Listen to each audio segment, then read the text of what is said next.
Good morning, everyone, and welcome to our storage design and modeling working group for today's topics: uplift and DEB, state of charge management, mixed fuel and distribution level resources.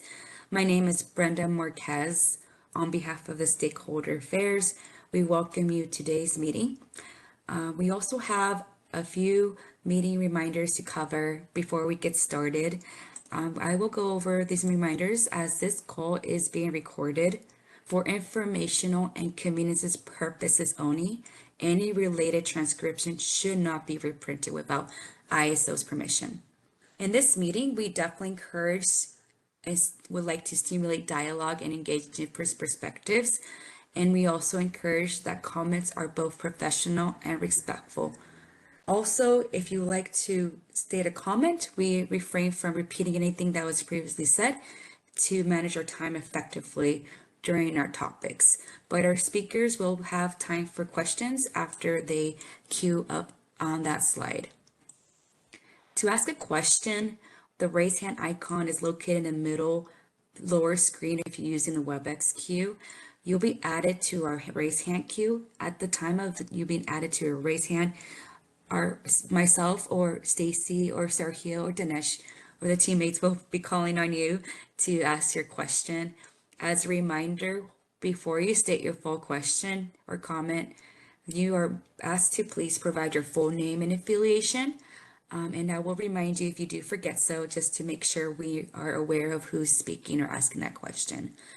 Questions also can be submitted to all panelists as well, and we'll monitor those as well as they come in. Also, when you do have a question, we will encourage to provide slide number or which slide you would like us, to view at the same time of your question. If you are also just dialed in through the audio only on your mobile device, you'll use *3 to be added to the raise hand queue. If you do experience any technical issues, your mobile device, you can also log in through the WebEx as well. The raise hand icon will be located in the middle part of the mobile device screen. The transparency view list is now available to all attendees who would like to see who's on the call. You'll click refresh every time to see the most up-to-date list of those attendees in the call today.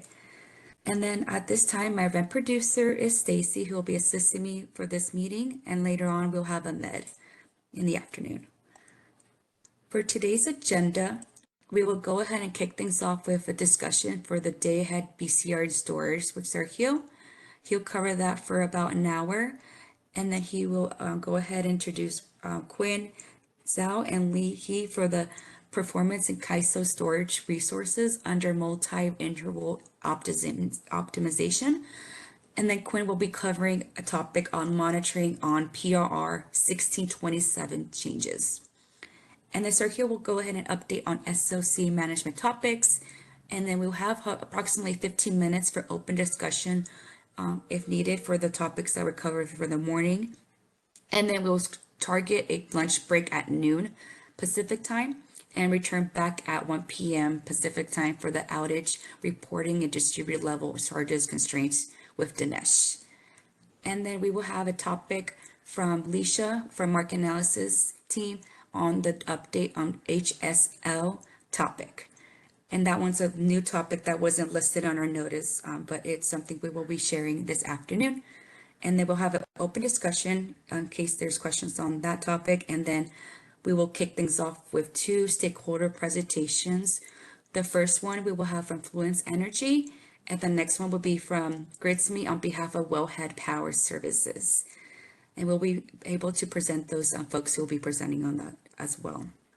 And I just want to quickly introduce Sergio. He's our manager in storage and policy development. We have Dinesh also. He's a policy developer for this initiative. And then we have Quinn Zhao, who's our market development analysis lead, followed by Liz He, who's our market developer analyst. And then Leisha, she'll be joining us in the afternoon. She's our power systems forecasting specialist. So those are a few folks from the ISO team who will be here today. And later on, we'll present our stakeholder presenters in the afternoon.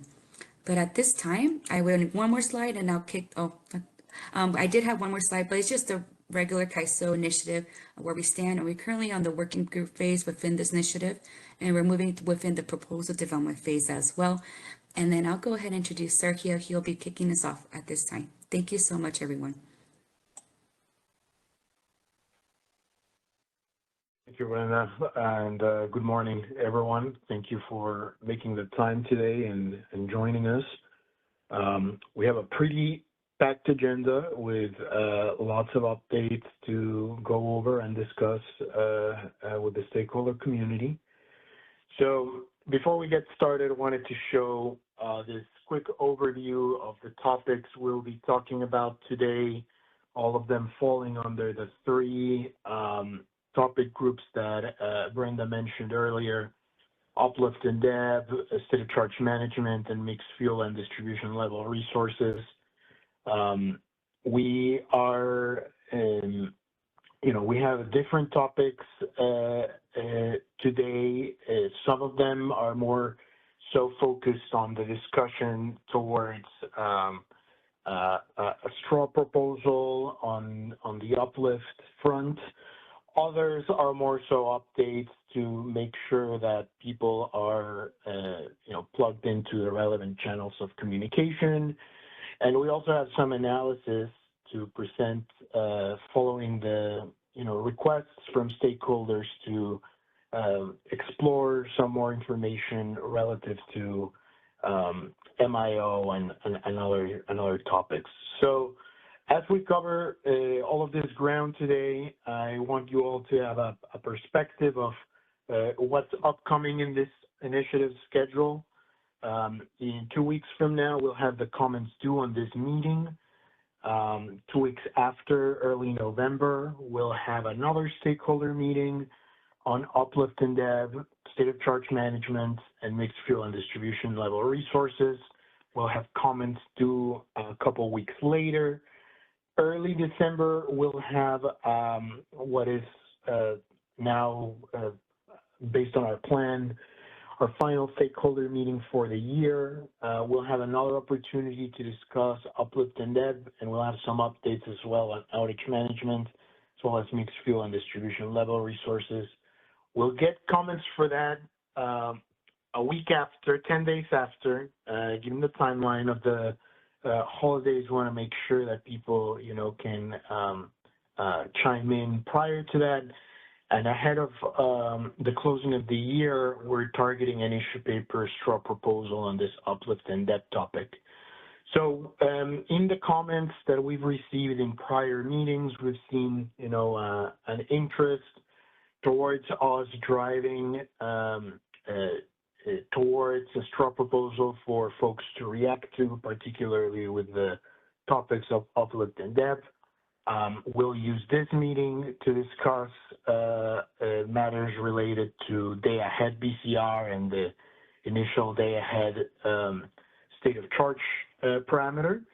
And then in the upcoming 2 meetings, we'll focus on the real-time considerations of Uplift so that we can target a straw proposal end of year for folks to react, give us some comments, and then move forward with the policy development based on those perspectives earlier in the following year as well. In our comments in our comment template, we'll also, request your perspective on this schedule. So bear that in mind, and we welcome your feedback and opinions so that we can shape this initiative and make sure that it addresses your needs and that we keep moving forward with the topics we're working on. So with that, let's get started to talk about day-ahead BCR. Feel free to raise your hand throughout the presentation.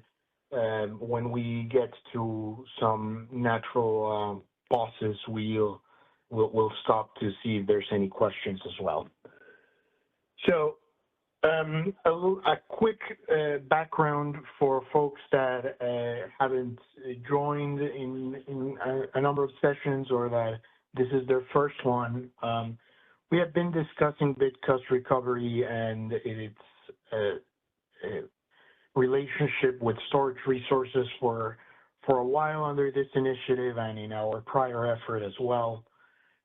Bid cost recovery refers to the mechanism by which the ISO ensures that all scheduling coordinators are able to recover some of the more lumpy costs that are associated with their performance, such as startup, minimum load, transition, and energy bid costs.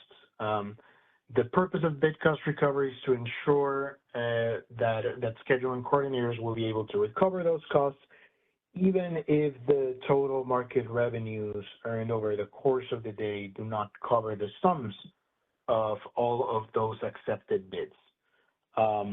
Bid cost recovery is calculated separately in the day-ahead and real-time markets for batteries. There's also a ROC calculation, which is not material for batteries.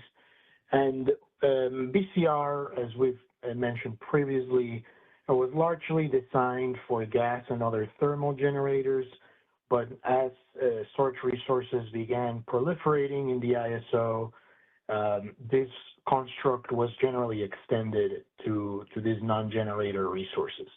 The goal of BCR has been to incent efficient bidding from conventional units by ensuring the recovery of those commitment costs when the sum of all market revenues do not cover the sum of all accepted bids. However, for storage, as we've discussed previously and we've noted in prior initiatives as well, for storage, the incentives and the behaviors are a bit different since these resources do not have the same characteristics as conventional assets, and overall their bids are not exclusively a representation of those lumpier costs like transition, minimum load costs, etc. So as we have discussed previously as well, there are two calculations for storage of BCR: the day-ahead or integrated forward market BCR, IFM BCR, and the real-time BCR. In general, we've seen a trend that bid cost recovery payments to batteries are generally extremely low in the day-ahead market. Almost all of the bid cost recovery paid to batteries actually comes from the real-time market. So why is that? Well, first of all, the day-ahead market is optimizing the storage resources over a whole 24-hour horizon. And in this context, the day-ahead market is able to schedule these resources optimally across the horizon. In real time, however, there are challenges, limitations to dispatch and to the market design itself that may result in inadequate state of charge ahead of either a schedule to charge or discharge that had been derived from the day-ahead market. So because of those limitations, it's likely to find conditions where storage resources are forced to buy or sell back their award. And those are really, that condition of having inadequate state of charge ahead of an award is really what drives the vast majority of bid cost recovery payments to batteries. In real time, in day-ahead, while those payments have been extremely low, what the ISO and DMM have identified is that the vast majority of non-negligible instances of day-ahead BCR are exclusively associated with parameters that are submitted by scheduling coordinators, as well as how those parameters are kind of taken into account and utilized by the day-ahead optimization, which may cause uneconomic market dispatches. So The key takeaway here is there's day ahead and real-time BCR. Day ahead is extremely low and exclusively associated with parameters submitted by scheduling coordinators. The vast majority of BCR is really coming from real time, and it's associated with conditions in the market or the market design itself that may drive, as well as bidding interactions, that may drive inadequate state of charge ahead of some awards or schedules. So based on this background, which we've discussed prior, we've gotten some stakeholder feedback on day-ahead BCR. I think more broadly, the majority of stakeholders, as we have been discussing bid cost recovery and kind of revamping uplift for storage, a majority of stakeholders have supported a principled approach that focuses on determining the driver of negative revenues so as to establish if BCR or uplift is needed or warranted. I think there's been a broad agreement among stakeholders that in general, we can imagine or think about principles around if a negative revenue can be attributed to the market algorithm or to the operator action that may warrant uplift. If negative revenue can be attributed to bidder behavior or scheduling coordinator behavior, it may not warrant uplift. So in this context, putting this piece of negative revenues being attributed to bidder behavior may not warrant uplift, putting that together with the fact that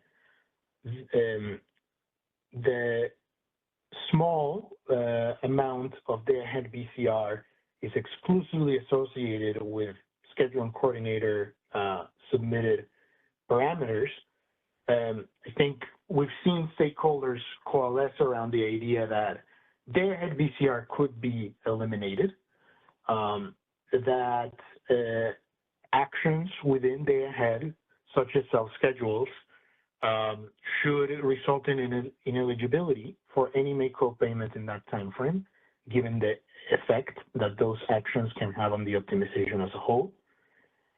And as we've discussed in prior meetings, there is a particular instance or driver of both day-ahead and real-time BCR that has to do with differences with the initial day-ahead state of charge. So the initial day-ahead state of charge is a parameter, a biddable value that resources may submit. If these resources do not submit a value, we'll take the latest available value from the prior market one. If that is not available, we would use default value.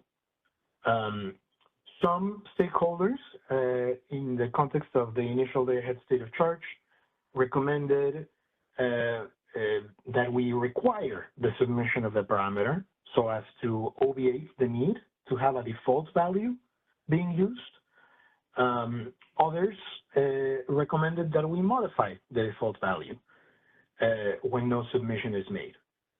Overall, I'd say that that conversation in the comments has shown that there's a bit of a split as well between folks that believe that any default value being utilized would be a policy choice from the ISO, and as such would be a negative revenue related to market design, whereas allowing resources to have, retain the control over the value they submit would fall under the category of scheduling coordinator action rather than a market design decision.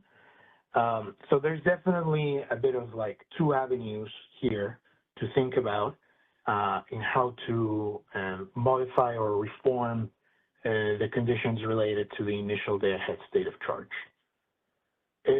So before I go into what might be the initial draft straw proposal, let's say, I want to be very clear that, we're putting this out there to get feedback, to get your perspective. We've heard the need, the want to have something to react and collaborate on building.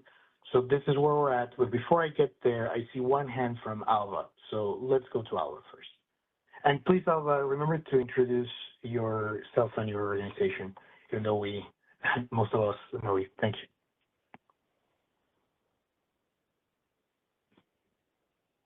Am I audible? Yes, Great. It looks like it's a little choppy on my computer, so let me know if you're not following what I'm saying. This is Alvis Famoda from PG&E, and I'm happy with the way you're framing your argument here, Sergio. I do want to point one thing out, though, which is that up till this point of the initial SOC, which I think is an important discussion, and I'm looking forward to hearing different people's perspectives on it. What you've basically presented so far is like a historical case that BCR is, essentially unimportant or driven by self-scheduling, where it has occurred in the day-ahead market. I would like to point out that we don't yet know what the effects of the imbalanced reserve products will be on battery bidding and revenues. And in particular, you can get imbalanced reserve awards that may prevent you from realizing revenues. And if the payment for imbalanced reserves is not sufficient to account for that opportunity cost, then there might still be a case for day-ahead BCR under that heading. We don't know yet enough about it yet in Market Sim.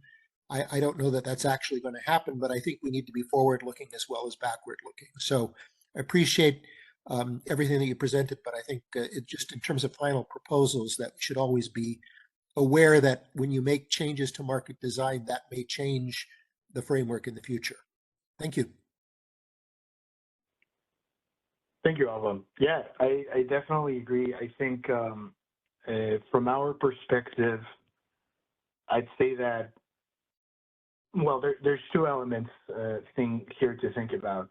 First off, I think we can come back as well in our subsequent meeting, kind of with thinking around how this might interact with imbalanced reserves, if and how, right? And note, confirm that this might be consistent with that future as well. And the other way around as well. We'd love to hear, from the reaction to what we'll present here on your comments or your feedback, any concerns or ideas related to how this might interact with imbalanced reserves. So yeah, I mean, this is the way we're viewing it is kind of starting the conversation by giving folks something more to react than just analysis and some discussion on the principles as we've had. So really appreciate that. Callie?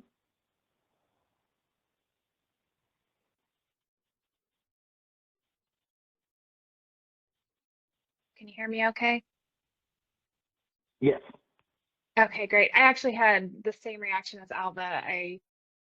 While I appreciate the analysis that the CAISO has done on day-ahead BCR, I really think we need to keep in mind kind of the changes that we're looking at and recognize that we can't predict every scenario that's going to come out of the market with the imbalanced reserves, with EDAM, with any future market design changes, and make a decision at this point in time, to potentially eliminate day-ahead BCR for storage resources. But I also wanted to add to that, just kind of at a more high-level principled perspective, the day-ahead market is a very complex optimization problem with lots of binary variables. So while storage resources might not have your traditional commitment cost, they can very easily end up in a situation where maybe they're getting dispatched off of a $40 bid and the LMP ends up being $39.50. I'm just going to throw that out there, right?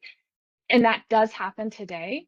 And to then just say, well, it's a storage resource, so we're not going to recognize that complexity in our market and not allow it to recover those costs, I think is something that we really need to keep in mind. So again, while I appreciate the analysis that went into this effort, I think we have to recognize we can't perfectly predict all of the scenarios, and we need to keep in mind that, you know, a make whole payment is fundamental, and not quite sure if it makes sense to provide a make whole payment for some resource types and not others. I recognize it might need to look a little differently, the framework and maybe the formulation, but again, I just wanted to throw that out there at a very high level principled perspective. Thanks. Thank you, Kelly. So I think I definitely understand the perspective of considering how this might interact or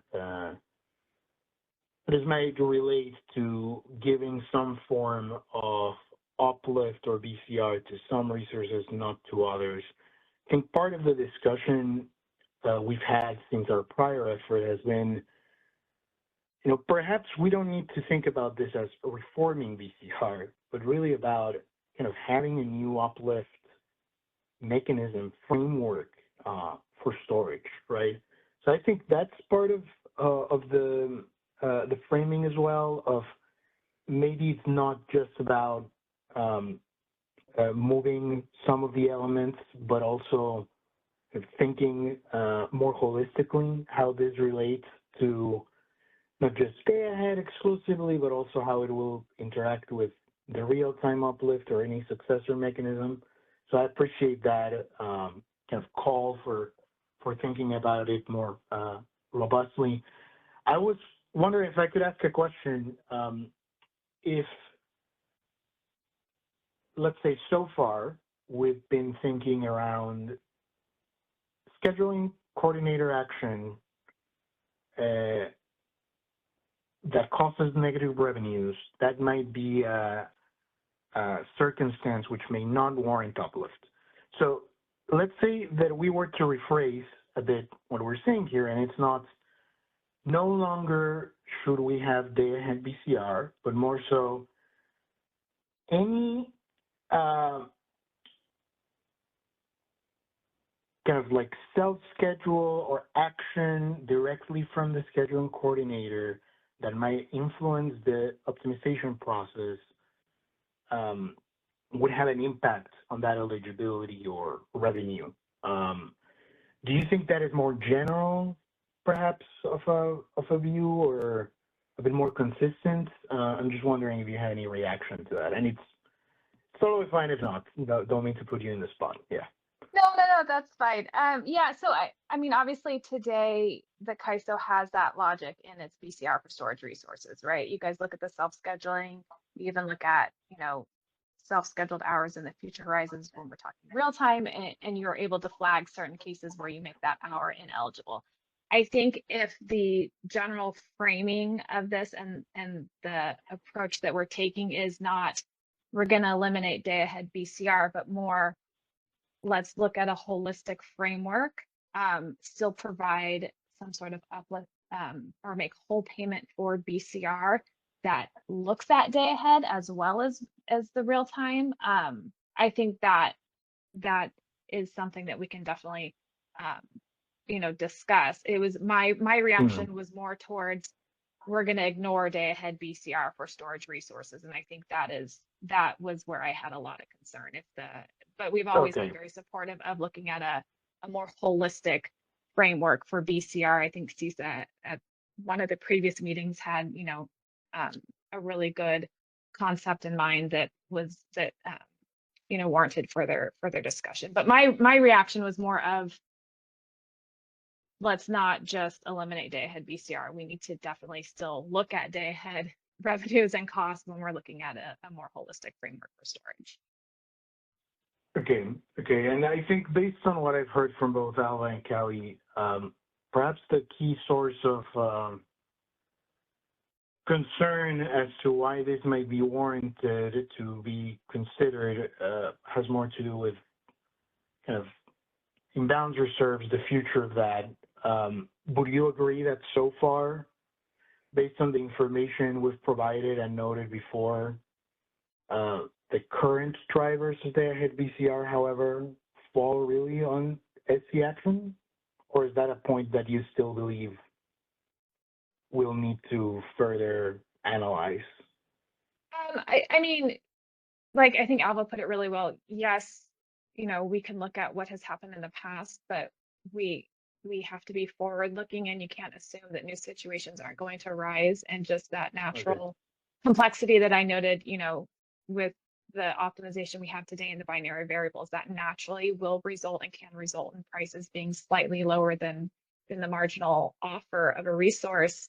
And if we're looking forward and we're going to have, a predominantly storage resource fleet at some point in time with solar and wind, you have to think about, okay, storage is probably going to be on the margin a lot more during those net load peak hours and setting prices. So we really need to be forward looking and not just blanket assume what we've seen in the past is always going to be what Gotcha. materializes in the future. And it allows for more adaptability for whatever other future market design changes, the CAISO considers.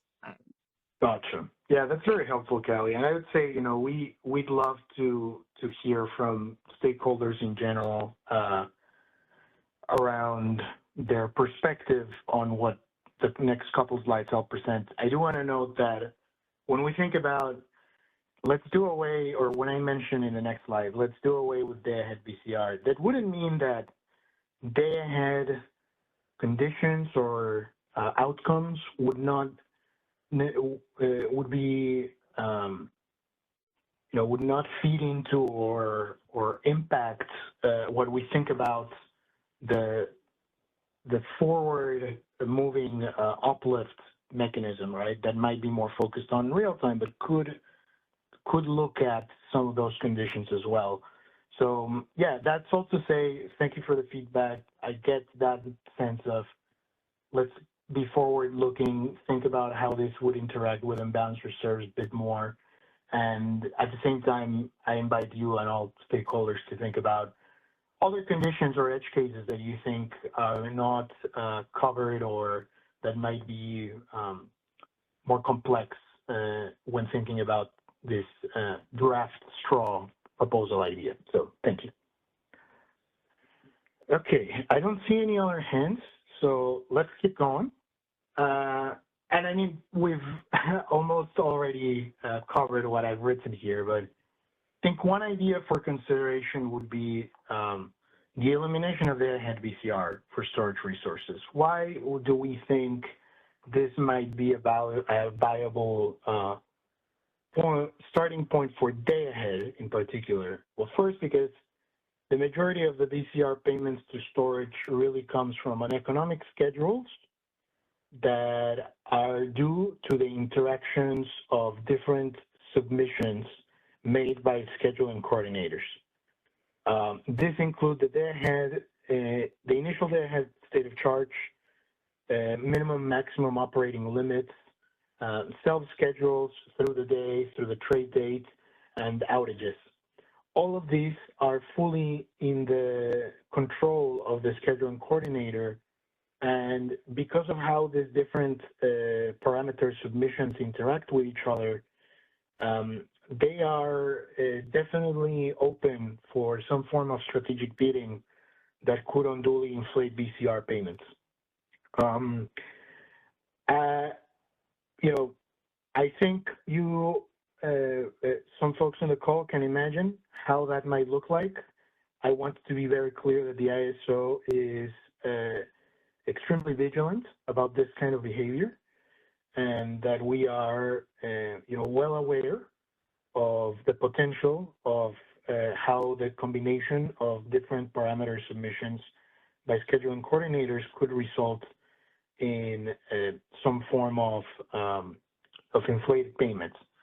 So this is another reason why we think that a payment that is, largely or really almost exclusively determined by parameter submissions by the scheduling coordinator should be, something for us to keep an eye on and for us to really do away with if we don't find justifiable or reasonable sources for the uplift needed here. And, in general, I mean, when we think about the optimization of day-ahead, it is a 24-hour optimization.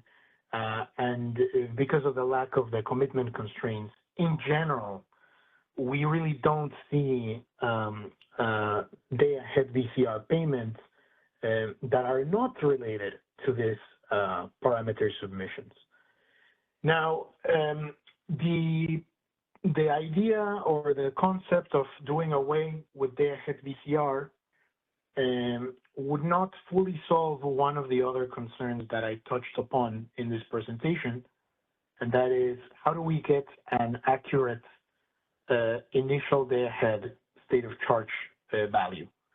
As I mentioned before, this is a parameter that scheduling coordinators are able to submit, but if they fail to do so, we would take either a prior value or a default value as outlined in our documentation. In comments, we heard two perspectives. The first one being the default value is a policy decision from the ISO. As such, any negative revenues associated with that default value should still retain some form of because recovery eligibility. The other argument would be that we should incent the accurate submission of the value from scheduling coordinators, so that control remains on the scheduling coordinator, and so that we, as the ISO, are able to get a value that is reasonable and useful, right? The folks that supported kind of the latter approach of incenting a useful value to be submitted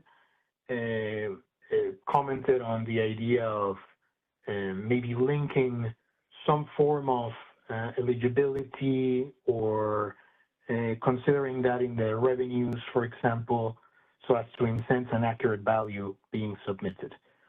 I want to note that despite the fact that we are considering here the elimination of day-ahead VCR, the inclusion of an accurate initial day-ahead state of charge is still very important, and it's material to the real-time calculation as well, because it's directly related to the ability of the resource to have an adequate state of charge ahead of its day-ahead awards in real time.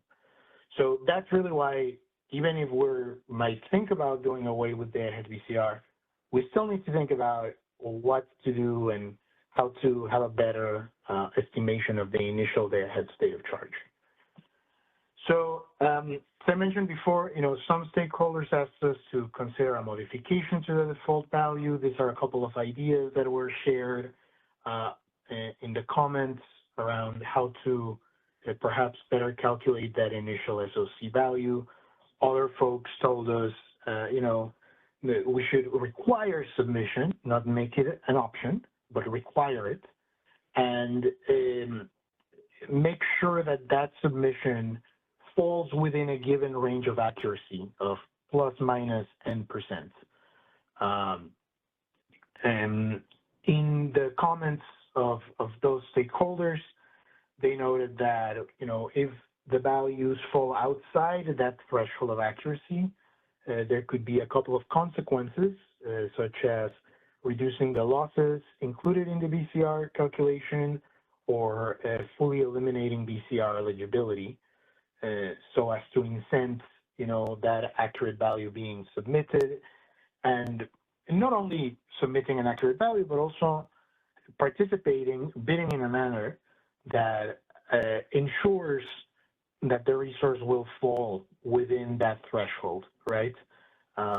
It's really all about linking the incentives and linking the behavior from where you think you are going to be to how you behave in real time, so as to ensure that there is an accurate and adequate state of charge ahead of future commitments. So in the context of these two views from stakeholders, and knowing that several stakeholders believe that a modification to the default value would still constitute kind of a policy design decision from the market, the idea posed here for consideration would be, if we were to eliminate day-ahead VCR, we should consider requiring the submission of the day-ahead initial state of charge parameter to be within a given range of accuracy as a prerequisite for eligibility to any real-time or successor uplift paradigm.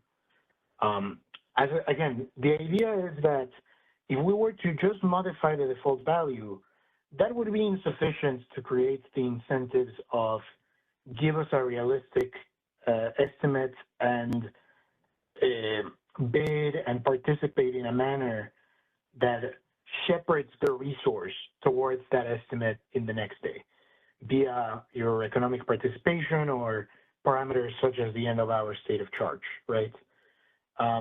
If we were to just modify the default value, that wouldn't create those incentives, and it would also introduce variance beyond the scheduling coordinator's control.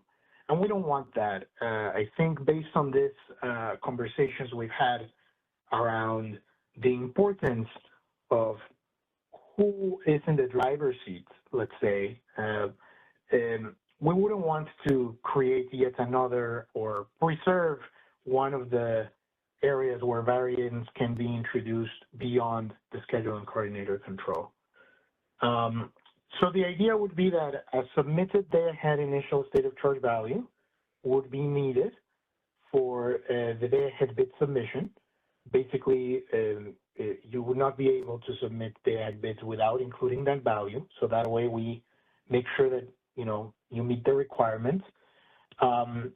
We would be able to track the accuracy of the value being submitted over time, so as to make sure that, it fell within that range. As you can see here, we haven't put a percentage value. It's plus minus N%. We definitely look forward to feedback, reactions from the stakeholder community as far as what that value might look like. But we think, this would really incent resources to provide us a realistic, attainable, accurate value, to use all the bidding tools available to them to reach that range, and to connect the incentives and operations that come from the day-ahead outcomes all the way through real time, so that there's a linkage there on the behavior of the resource that fully falls within the control of the scheduling coordinator and its responsibility. No longer would that default value would introduce variance beyond the control of the scheduling coordinator. I'll pause here. We have about 10 minutes for questions, reactions, comments. So let's go with Alva. Thank you. Hello, again, this is Alva Svoboda from PG&E. I think there's this is definitely appealing, and it is consistent with what Department of Market Monitoring and the Market Surveillance Committee have suggested many times, that it's possible for batteries to manage their state of charge in the market. But certainly there's because you can bid to be taken or not be taken. I wonder about the sort of, to me, again, one of the edge cases is going to be imbalance reserves, because it's not entirely clear how much energy will be, essentially either locked up or used due to imbalance reserves that causes uncertainty on initial state of charge.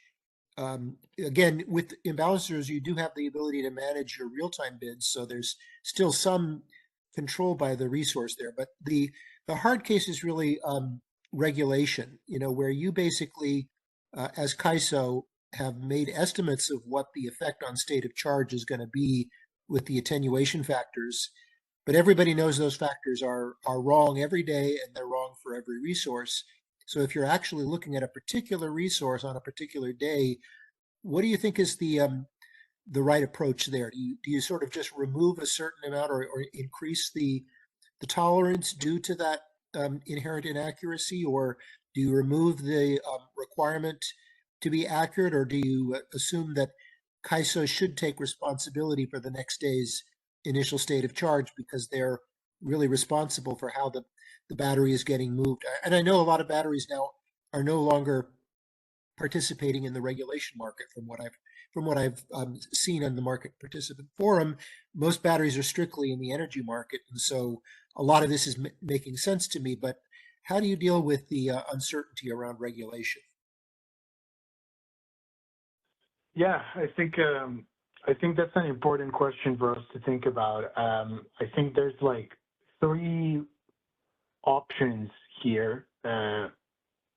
My kind of gut or immediate reaction would be, now the first option is let's kind of internalize that to some degree into that range of accuracy that we're thinking about or discussing here.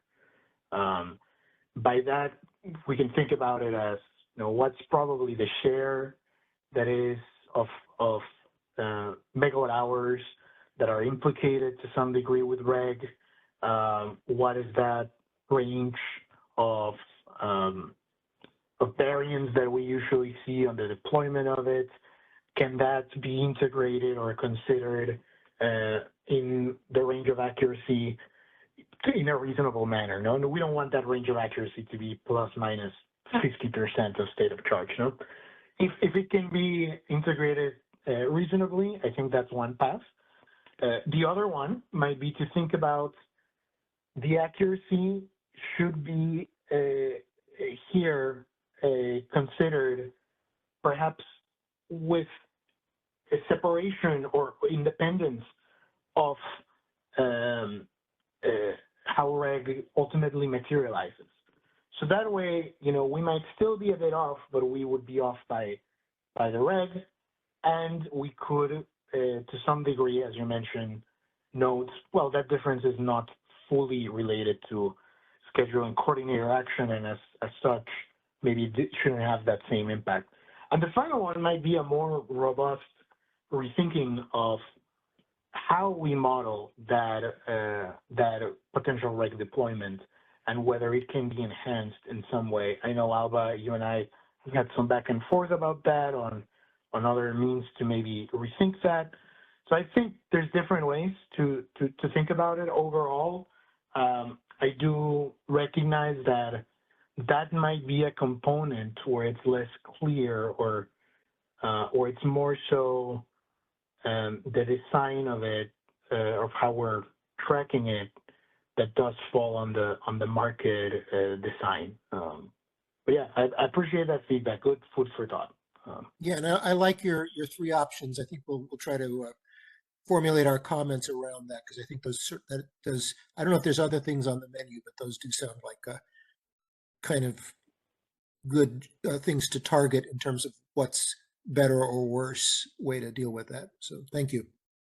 And if people come up with other options to expand that menu, we also welcome that feedback, of course, right? This is all about, we want folks to react so that we can work on this together. Yeah. Okay, let's go with John and then Don.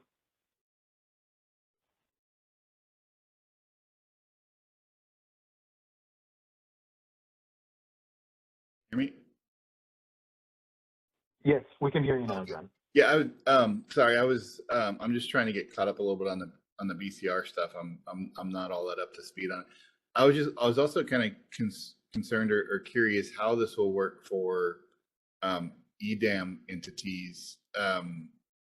Like if we're putting spinning reserves on the batteries and we may or may not use those spinning reserves. I don't know how that differs between like batteries that are within the CAISO's BA Vice entities and how that would play into here, right? Like, because if we have like a 200 megawatt battery and we carry like 100 megawatts of reserves for like a couple hours, how does that carry over? How is that impacted if it gets used or if it doesn't get used, right? Because that could be quite a variance in the state of charge.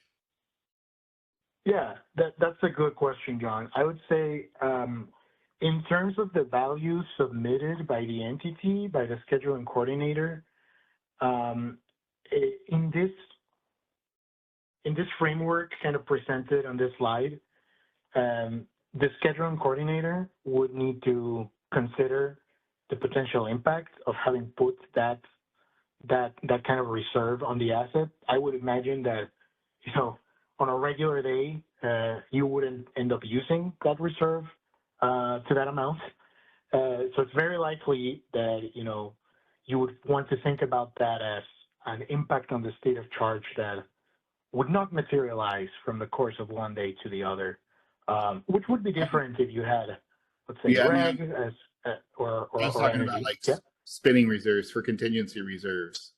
Right. I think we typically regulate on our hydros right now, but yeah, we had this as a contingency reserve. It wouldn't necessarily get called on every day, and being able to like you know how contingency reserves work.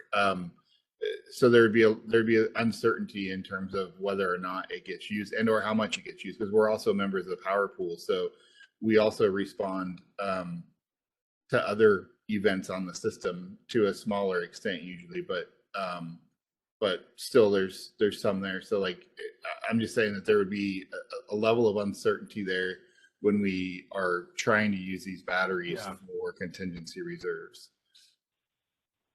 Yeah, and I would say, you know, that level of uncertainty, it's really about who or what entity manages or considers that uncertainty. Under this approach, it would be the scheduling coordinator. So it would be, you know, it would be the ability of the scheduling coordinator to consider that, to incorporate it into the submitted value. Under the current approach, on the other hand, I'd say that since we don't require this parameter, and then we might use a default value, that uncertainty is actually not fully tracked or incorporated, right? Instead, we use a different default value that leads us to some other outcomes as it relates to the negative revenues calculated. So I'd say this doesn't necessarily, everyone will have to handle that uncertainty. It's really about whether we want to handle it via a design decision within the market that results in an updated default value, or whether we believe that the scheduling coordinators are better positioned to represent accurately that information within some range every day. I guess what I'm getting at is like again, the example of a 200 megawatt 4-hour battery. If I say I've got 100 megawatts, so half of that is set aside for spinning reserves for contingency. I could just, you know, set aside and imagine that I'm going to have to call on that for at least an hour a day and be on the conservative side. But I guess what I'm getting at is if I do that, which is actually the more reliable and the better way to manage that without causing market impacts. But if I do that, then my state of charge is going to be higher by 100 megawatt hours than what's being in there, right? Like if I put that in there and I account for it and then it never gets used, I'm going to have an extra 100 megawatt hours of capacity there. And I wouldn't necessarily want to, I mean, just kind of thinking through that, like what the impacts would be on that for BCR. Yeah, I'd say if you, let's imagine you're in day zero, like this doesn't happen in real life, but let's say this is the first day that you will be submitting your initial day ahead SOC value. And you think that you're going to be using that contingency reserve as you have thought of it. And so you put it at the 100 megawatts, as you mentioned, 100 megawatt hours, let's say. As the current day starts coming to a close, that was a value for the initial day ahead state of charge of tomorrow, right? 100 megawatt hours. So as this day starts coming to a close and you see, well, I'm actually not going to end the day near that value, you will have some tools to be able to get to that value, either by how you bid or end of hour state of charge, etc. On the following day, you will need to submit the initial day ahead state of charge for day 3 in this example, right? And you can use that to inform the value that you submit, and again, use the tools through the real time to make sure that you enter the next day in a range that is similar. So I guess where I'm going with is, like, I understand the concern of we might be off. There are some tools to be able to minimize that without having to have the opposite situation, whereas we assign you the value that we think you're going to be at, through some form of estimation. And then you don't have the control or ability to kind of modify that moving forward. But I do think you raised a good point on if we should definitely expand or create some form of comparison on how this looks within EDAM, within the case of BAA, et cetera. Yeah. Okay, I appreciate that. Yeah, and I know there's going to be a lot of nuances here to work through. So, like, I'm just trying to better understand and think through this holistically. So, thank you. Thank you, John. Let's go to Dawn, and I think that is the last hand I see. So yeah, thank you. California Energy Storage Alliance. Sergio, I just wanted to add one additional item regarding the regulation discussion that you were having with Alva to track is I think the CAISO needs to really consider in the actual AGC signal the impacts that they're doing on storage resources state of charge. For example, I would argue if you were awarded equal quantities or up and down, that over, for instance, a 15-minute interval, that I would expect CAISO to regulate that, give an AGC signal to that resource so that it has a net zero SOC change. And I think if we start, rather than thinking about it through using attenuation factors, we actually look at modifying the AGC signal to ensure that we, for a certain regulation award, that we manage to a certain SOC level would be a better way to actually solve this problem. And then lastly, given John's comments, I think we do need to think about how, for instance, attenuation factors are applied to storage resources if they are holding regulation as part of EDAM. While the AS isn't co-optimized, it will have an SOC impact, and I think we would want to model all of the storage resources the same across the entire market footprint. So I don't know if we apply attenuation factors today to EIM resources, but that's something we should look into. Yes, thank you, Don. That is very, very useful for thinking around the AS piece, the reg piece as discussed with Alva. And I think that we can definitely touch upon that as well when we, in our next meeting, elaborate on this with regards to the future and the differences across the BAs as well. And I just wanted to add that, regarding your question on do we use the attenuation factors currently for other resources in the different balancing areas, we do not apply attenuation factors for WEIM battery AS today. But I mean, that in the context of evolving EDAM, et cetera, can definitely incorporate that into our thinking here. Okay, I don't see any other hands. Just want to conclude this section by, inviting you all to think about it, to let us know if you want to if you have any ideas, any additional thinking, we really look forward to your comments, and we'll address what we've heard here verbally in our following meeting as well. So our next section, we'll pass it on to my colleagues, Quinn and Lee. Before I do that, I want to give a little bit of context of what this is referring to.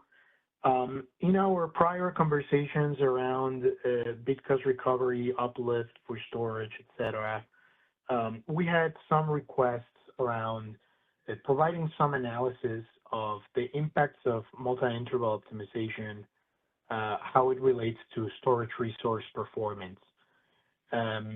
We are, being responsive to those asks from the stakeholder community with this analysis. The goal of what we'll touch upon here is, give an idea of under what circumstances and with what frequency do markets, does the market, dispatch instructions are related or affected by conditions beyond the bids, right? So I do want to note that, we hope that this conversation and that this analysis that we'll present here informs some of the thinking more so related to real-time uplift. So we're moving a little bit from day ahead to now the real-time discussion, hoping that this analysis promotes some conversation and thoughts. With that, I'll pass it on to Quinn, and think, Brenda, if you're able to move the slides for them, that would be ideal. Go ahead, Quinn. Thank you. Thank you, Sergio. Can you hear me okay? Yes. Perfect. Let's move to the next slide, please.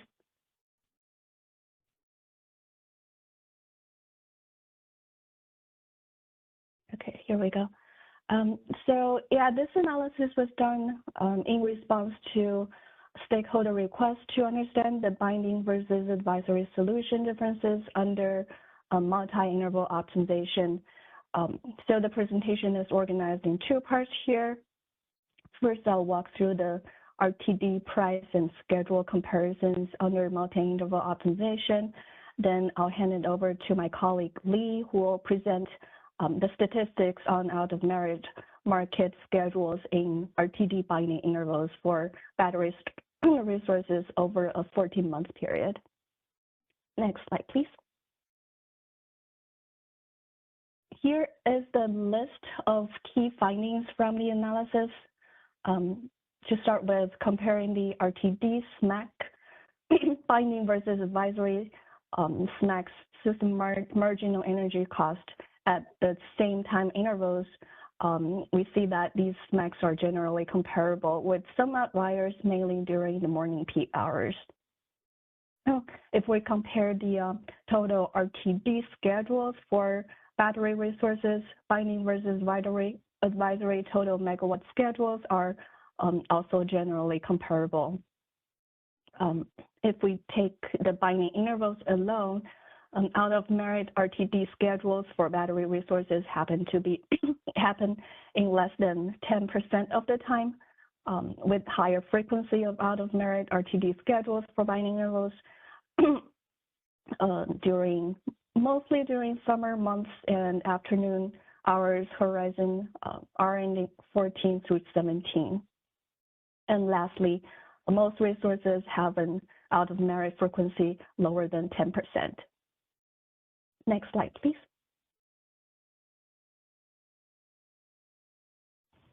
A quick summary of the multi-interval optimization. This is one of the fundamental concepts in our market design. And the idea is that we look across multiple intervals together to ensure that decisions are optimized across the intervals rather than in isolation or one period at a time. This approach captures the dependencies and interactions between the time intervals and to position resources in advance, anticipating future conditions. So under this design, we expect more efficient and more optimal outcomes over time. If we zoom into just the binding intervals and look at storage resources in those intervals and just compare the bid curve versus market clearing price at the location, there may be uneconomical market awards due to various reasons. Back in 2021, an MSC presentation covered a list of scenarios explaining why a binding interval solution might not be economical. Here we listed a few. Well, economics over the horizon may be one of the reasons, and there will be resource characteristics, resource conditions, for example, state of charge, self-schedules, and AS words, etc. So today's analysis focuses on just the high-level patterns and observations. This helps us to frame the size and magnitude and frequency of the behaviors. A deeper dive of underlying causes, maybe for a future session if there is interest. And lastly, before we move on, here is a definition. These are two terms we'll see later on in the presentation. So in merit versus out of merit. Here we're talking about storage resources getting economical or uneconomical market schedules in that binding interval. So we're zooming into that one binding interval alone. Okay, so I think I covered everything on this page. Let's go to the next slide, please.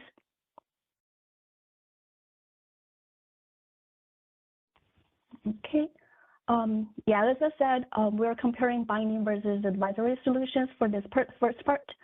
For the data, we took 3 sample months, December 2024, March and July 2025, and the two values we looked at were the SMAC system marginal energy cost and the CAISO battery RTD schedules in megawatt in those months.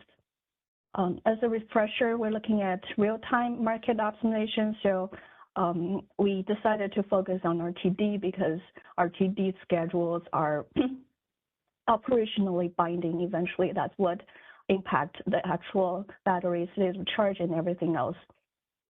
And in RTD market, first RTD interval is financially and operationally binding.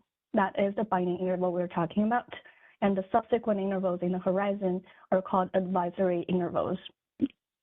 As system conditions change, advisory solutions may change from RTD run to RTD run, so we'll see some deviations from one solution to another.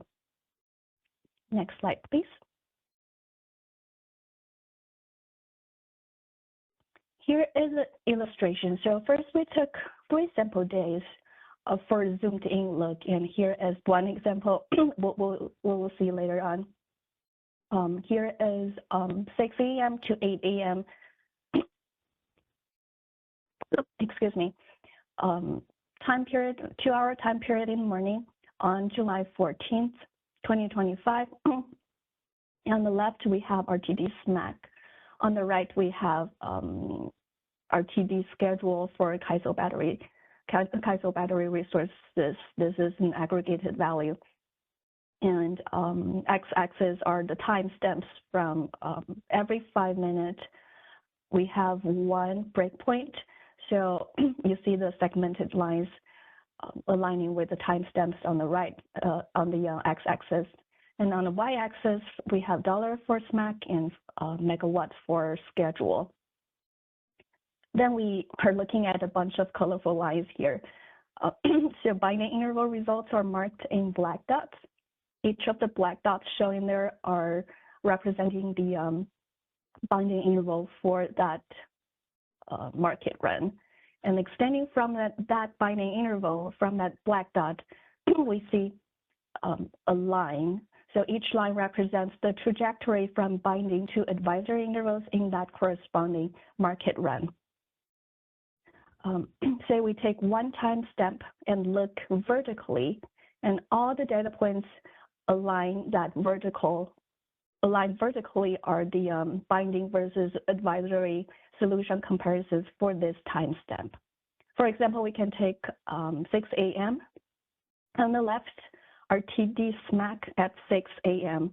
So we can see the first point is the black dot, just above $90. That is the binding interval solution for that timestamp, while all the advisory SMACs for the same timestamp are down below $70, right? Below $70. This is one timestamp we saw deviation, and then another one could be somewhere 7 a.m., maybe 6:55. That's where the binding solution, the binding SMAC was below $50, and then we see all the advisory solutions coming from just below $70, and all of them were about the binding interval SMAC. So this is another case where binding is lower than advisory solutions. So hypothetically, say we could have the exact information, forecast outages, import exports, and everything else, so that we have the exact information ahead of time. And ideally, these binding versus advisory solutions should align perfectly. But in reality, decisions are made based on the best available knowledge at that moment. So as system conditions change, our supply-demand balance may change. We'll be reassessing each market run with the updated information. This is why we see all the differences showing up on here. Next slide, please.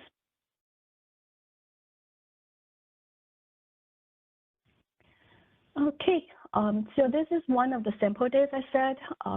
This is July 14th, 2025. So this is one of the sample days in the summer. We are again looking at SMAC, RTD SMAC. That's the two charts on the top, and then RTD schedule. That's the two at the bottom. And we took 6 to 10 a.m. that covers the morning peak, and the 6 to 10 p.m. that covers the evening peak. Morning peak is on the left, evening peak is on the right. That's the four charts we're looking at on this page. Again, x-axis are the timestamps, and then the y-axis we have dollar for SMAC and then megawatt for schedule. From here, we can see binding and advisory solutions show divergence in some intervals, like 6 to 8 a.m. in the morning, especially for RTD SMAC. It's kind of more showing with this y-axis. And we see some other intervals where binding versus advisory solutions show a closer alignment, probably later on 9 to 10 on the same charts. Next slide, please.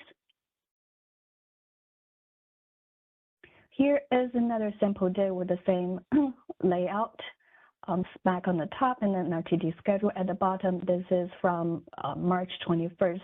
This is one of the sample days in the spring, shoulder month, we call it. We see that in some intervals where we have higher binding prices that align with the higher RTD schedules at the bottom, while in other intervals, we see that prices are lower in the binding intervals. In those times, we also see, for the most part, lower schedules from the batteries total. Next slide, please.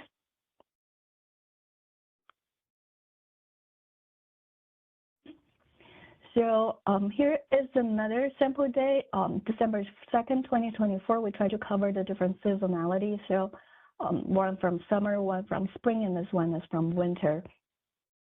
It's the same behavior. Well, it's the same conclusion, I would say. We see some divergence in some times and then closer alignment in others. And if we want to aggregate this metric to a longer period, using the timestamps are really not visible if we aggregate it to like a month period. So the metric we went with was taking the binding interval value minus advisory interval value. And this delta becomes one data point in the next set of metrics. Next slide, please.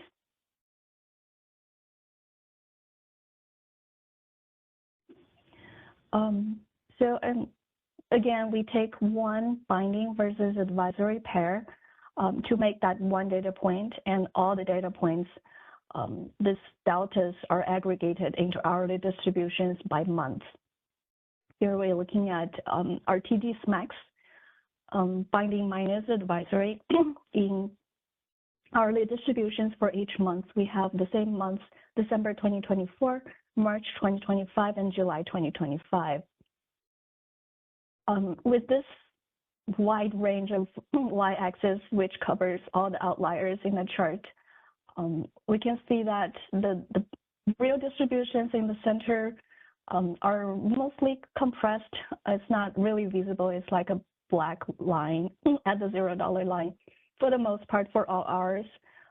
That tells us, well, RTD SMACs in binding intervals are generally comparable to prices in advisory intervals with some outliers. And we see that these larger outliers mostly showing during morning peak hours to mid-morning hours. Next slide, please. Zooming in to get a closer look at the shape of the distributions, we're taking binding minus advisories, right? So if it's a negative value, it means binding SMAC was less than an advisory, one of the advisory SMACs at the same timestamp for that hour. And if it's a positive value, it means that binding SMAC was greater than an advisory SMAC at that timestamp in that hour. And to look at the ranges, I'm showing plus minus 20s on all 3 months, and the majority of the distributions are within the plus and minus $10. So that means most of the differences, binding minus advisories, fall within the $10 plus minus $10. Yeah, next slide, please. And this one is a final one for me. Here, finally, we're looking at the total RTD schedules for battery resources, binding minus advisories, and these are the distributions. For the most part, binding and advisory interval values are generally comparable. We see that box plots are mostly centered around 0 megawatt line. And in some hours, for example, binding may be less than advisory during the morning peak hours. I think there's a typo, yeah, in the morning peak hours to mid-morning-ish. And for December and March, we see binding is greater than, because there's positive value, yes. Binding is greater than advisory in the early afternoon hours. And if we look at July, it's not that obvious. Most of the box plots later in the day from, say, horizon 12 to the end of the day are pretty centered close to 0. So these behaviors vary month to month as well. Okay, I think that is the end of my section. Any questions before we move to the second topic in this presentation? Yes, Quinn, we do have questions for you. We'll go ahead and take the first hand from William. William, please be sure to introduce yourself and the slide number. Thank you. Hey, I just wanted to clarify, these are sort of standard box and whisker plots you're showing here. So the your little blue block boxes, they represent the 25th to 75th percentile, or are they yes, standard the center box, right? Yeah, it's 25th to 75th percentile, and then the middle line is median. All right, and then, whisker to whisker, we're roughly talking about 95 to 97 percentiles, depending on the real shape of the distribution. And then you're showing all the outliers along the whiskers there. Is that right? Yes, yes. Thank All you. the outliers included. Yep, thank Okay. you. William, can you repeat your organization just in case? Oh, it's Salt River Project in Arizona. Perfect. Thank you so much. Appreciate it. Next, we have Alva. Go ahead, Alva. You please introduce yourself and on the slide that you like to ask a question. Thank you, Brenda. This is Alva Svoboda from PG&E. I was just curious whether so basically this issue has come up because some participants have stated that they're seeing, a regular phenomenon where their schedules are being essentially pulled out from under them, as it were. And you're sort of demonstrating here that the general shape is not that systematic. But is it still possible, and also have you looked into the possibility that due to location or some other thing that we don't know about, some batteries are much more vulnerable to seeing this phenomenon than others? Yeah, we'll be looking at some statistics in the second section Okay. after this one on the individual is one of the last slides there. We don't have the statistics on the causes or the different cases in this space. If we want to look deeper into the difference between the individuals and all that, we will come back probably in a future session. Yeah. But you will be saying whether there are particular batteries that are much more vulnerable at any rate than others. So in that second section. Great, Yeah, thank you. we'll see that. Good, appreciate this setting the stage here and then getting into the details in the second section. Thank you. Thank you.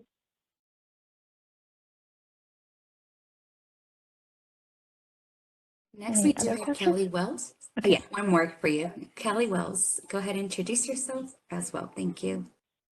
Hi, it's Callie Wells with WPTF. Actually, your previous discussion, I think, mostly answered my question because really appreciate this analysis. And I was thinking kind of the next level or next layer would be looking at advisory versus binding at a resource specific granularity, which I'm sure is a lot more complex.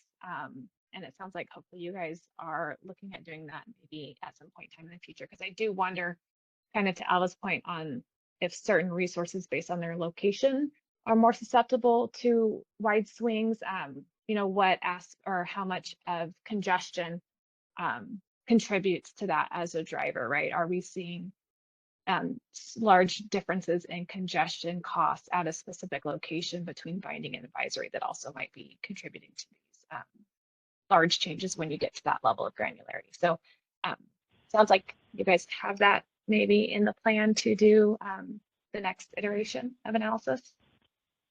Yeah, we were talking with Star Hill. Probably will, if there's interest, we'll do a second phase of the analysis with a deeper dive. And thank you for the request. Yeah, great. So yes, I would make that ask as somebody who would be interested in seeing that level of analysis. Thank you. Thank you. Any other questions? No more questions in the queue. Thank you, Quinn. All right, let's move on to Lee's section. Thanks, Kun. Hello, everyone. This is Lee from Market Analysis team, and I will cover the second part for this presentation. This part, we will provide an analysis on how frequently the storage resources are discharged out of merit. So as a quick recap from our introduction, out of merit discharge is defined when a storage gets discharged at the price that does not cover its bid-in cost. So before we go into the actual analysis, let's start with a couple of illustration examples. So first, consider an example where a battery discharges out of merit during discharging. So the formula shown at the top illustrates the concept, where the real-time LMP minus the bid prices multiplied by the dispatched megawatts is greater or equal than 0, then the unit is considered in merit, while the result is less than 0, it is considered as out of merit. So looking at the chart, the blue bars represent the state of charge of the battery, and the green dashed line shows the real-time dispatch megawatts. And the orange line is the real-time LMP, and the purple line is the bid price. So as we move through the evening hours, we see that the battery is discharging while LMP remains lower than the bid prices, and these periods are highlighted with the red dash boxes. So in this instance, the resource is dispatched out of merit. And the next page, we have another example how the battery is dispatched out of merit during charging. So next one, please.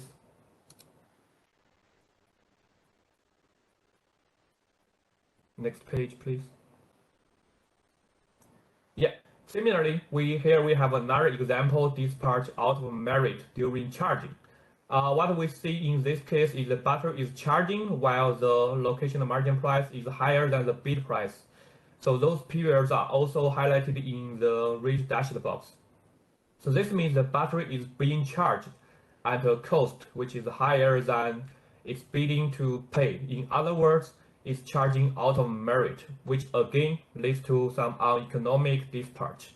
So these are two examples to show how the battery dispatch out of merit could come. So next one, if we go to the next page, we will show how frequently the market dispatches. So next one, please. Yeah, in this page, let's consider how frequently the market dispatches out of merit storage resources. So these slides summarize the frequency of out of merit dispatch during a reporting period, which covering 14 months from July 2024 to August 2025. So the frequency of out of merit is calculated based on the ratio of out of merit intervals to the total dispatch intervals. So overall, we see that the frequency of out of merit events remain below 10%. That means for the majority of the hours, the batteries are dispatched in merit. And the frequency of out of merit dispatch is slightly higher in 2025 compared with the year 2024. And if we go to next page, next one, we will explore if there's any pattern in which what parts of the day that storage might dispatch out of merit more frequently. So this slide looks at the hourly profile of out of merit dispatch across all the resources. And this data also covers the 14-month period from July 2024 to August 2025. And each bar represents the frequency in each hour when dispatch occurred out of merit. So what stands out is the afternoon run periods, specifically hour ending 14 to hour ending 17. During these hours, the frequency of out of merit dispatch is fairly higher compared with other hours, and the peak is very close to 8% among all resources. So if we go to the next page, we could have more detailed information. Next one, please. Oh, sorry. Yeah, this one. So this slide breaks down the frequency of out of merit dispatches by months and hour to see if there's a time of year when this happens more frequently. So each chart represents 1 month and covering the period similarly from July 2024 through August 2025. As we can see that the summer months, particularly June, July, and August, it tend to have higher levels of out of merit dispatches compared with other months. And also within each month, the afternoon peaks hours again stand out with noticeable peaks in out of merit frequency between hour ending 14 and hour ending 17. So these results further validate our earlier findings that out of merit dispatches happens more during summer seasons and it's more concentrated in the afternoon period of the day. So this is the system level resources, and if we go to next page, we will show how the individual storage performance look like. So next one, please.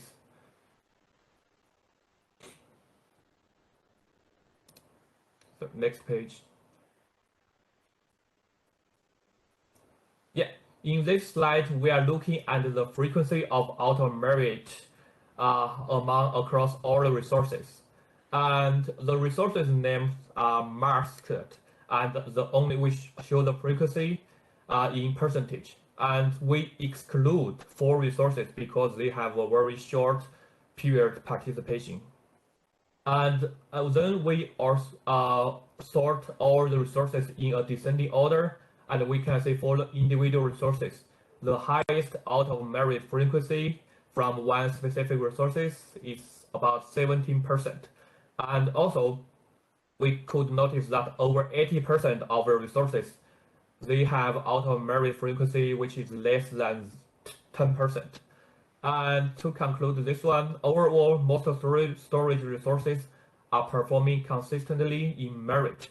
And this concludes the part of the presentation, and we are happy to take any questions you might have. Okay, thank you, Lee. We have Dawn. Let's go ahead, Dawn, ask your question. Thanks very much for the data. This is Don Trethaway from California Energy Storage Alliance. If we did a similar analysis for hydro and gas, what do you think that would they have similar percentages of out of merit dispatches?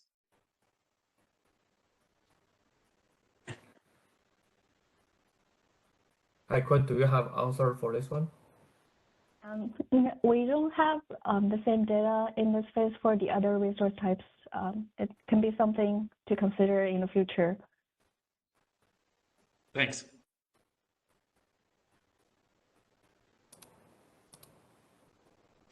Okay, Lee, we do have 2 more questions in lined up. The first one is from Sam.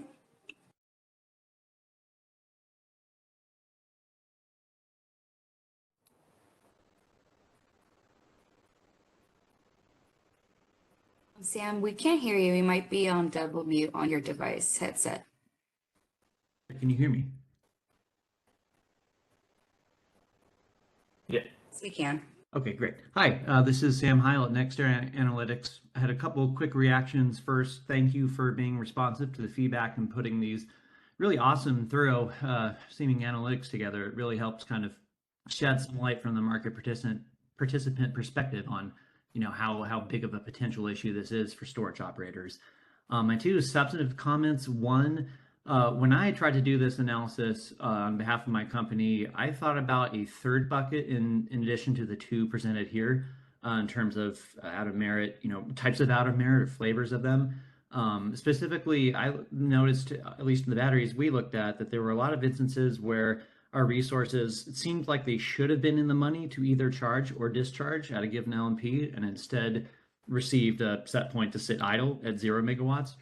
So I was curious if you had looked at that or had any plans to do so, because at least again the snapshot of batteries we looked at, it seemed to be more significant for whatever reason than the charging and discharging instances identified. And the second piece, I guess just more generally, again, I think this is great first steps to understanding sort of how often these different types of out of merit dispatches can happen. But at least for me, I still have a bit of trouble looking at this and determining whether MIO is overall a good guy or a bad guy for the storage fleet writ large. So I guess would love to see further analysis if it's planned on, kind of along the lines we were trying to do in our previous presentation in this forum. What's the estimated revenue impact, right?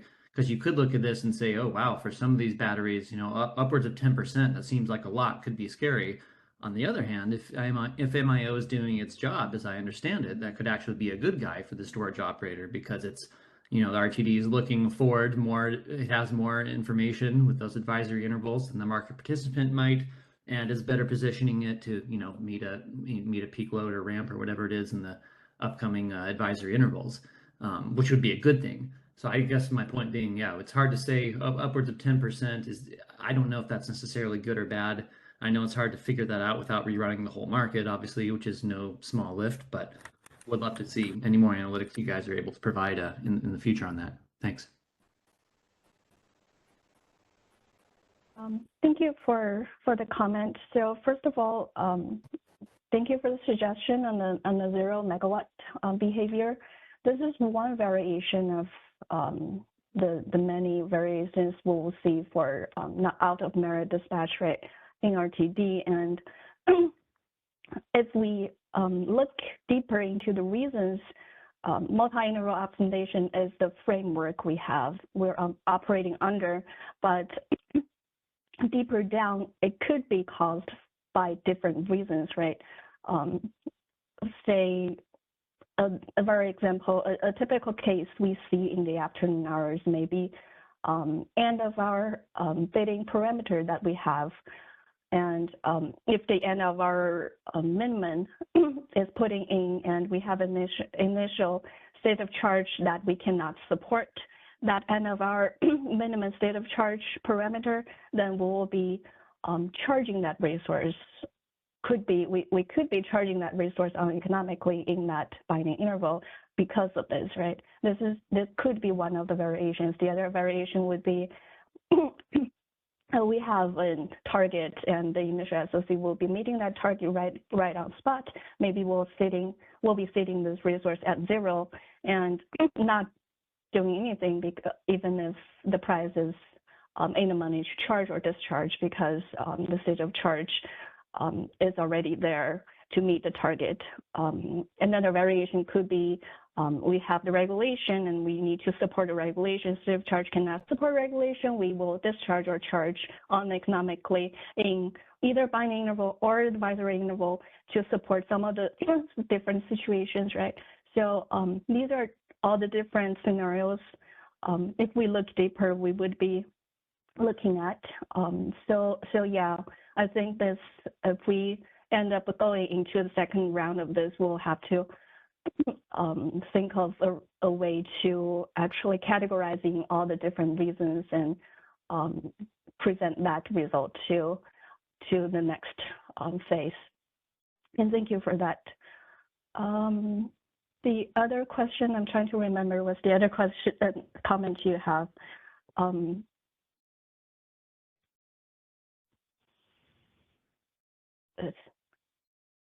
What's the other part of the question? Sorry, I forgot. The different individual resources, right? Something about different behaviors on the individuals, I think. I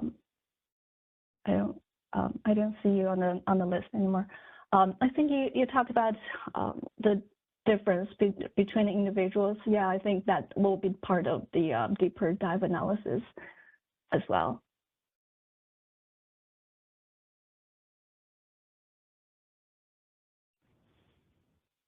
Yeah, I did see Sam lowered his hand. Let's go ahead and unmute Sam for his follow-up, just in case, to confirm that question. And we also have it captioning there.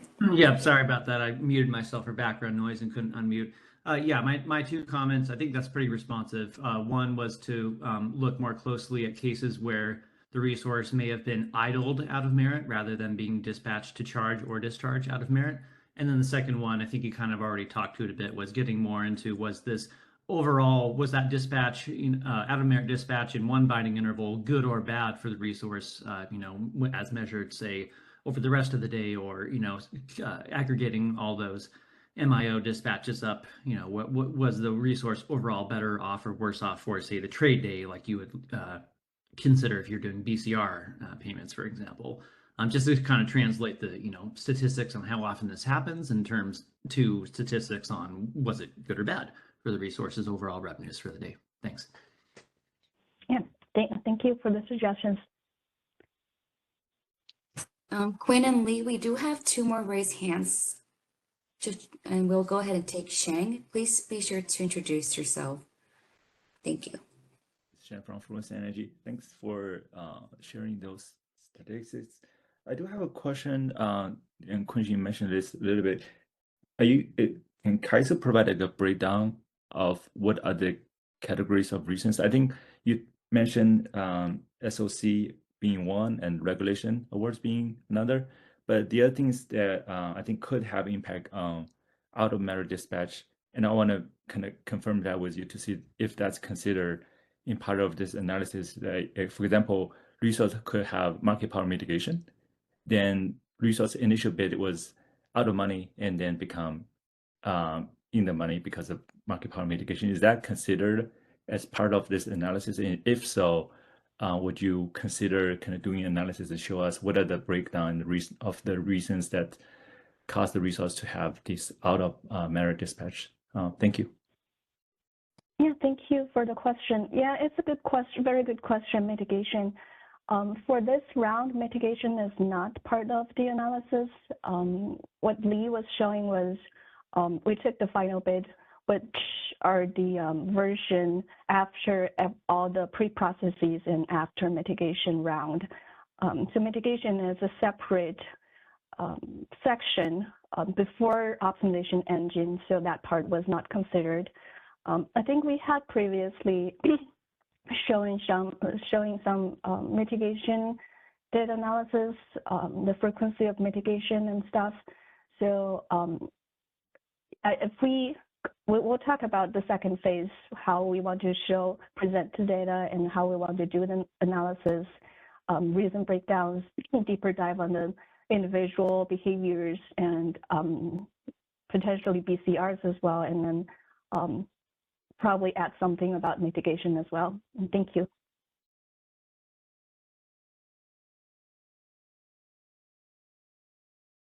Next, we do have Kong. Let's go ahead and mute. Dartmouth College. So very nice data analytics. I really like this kind of analysis, but I do have a question connecting both presentation from BCR and the out of merit dispatch, because we know out of merit dispatch is also one reason for BCR. I'm just wondering, connecting the out of merit frequency, are there also some data showing the percentage of BCR caused by this kind of out of merit dispatch for storage?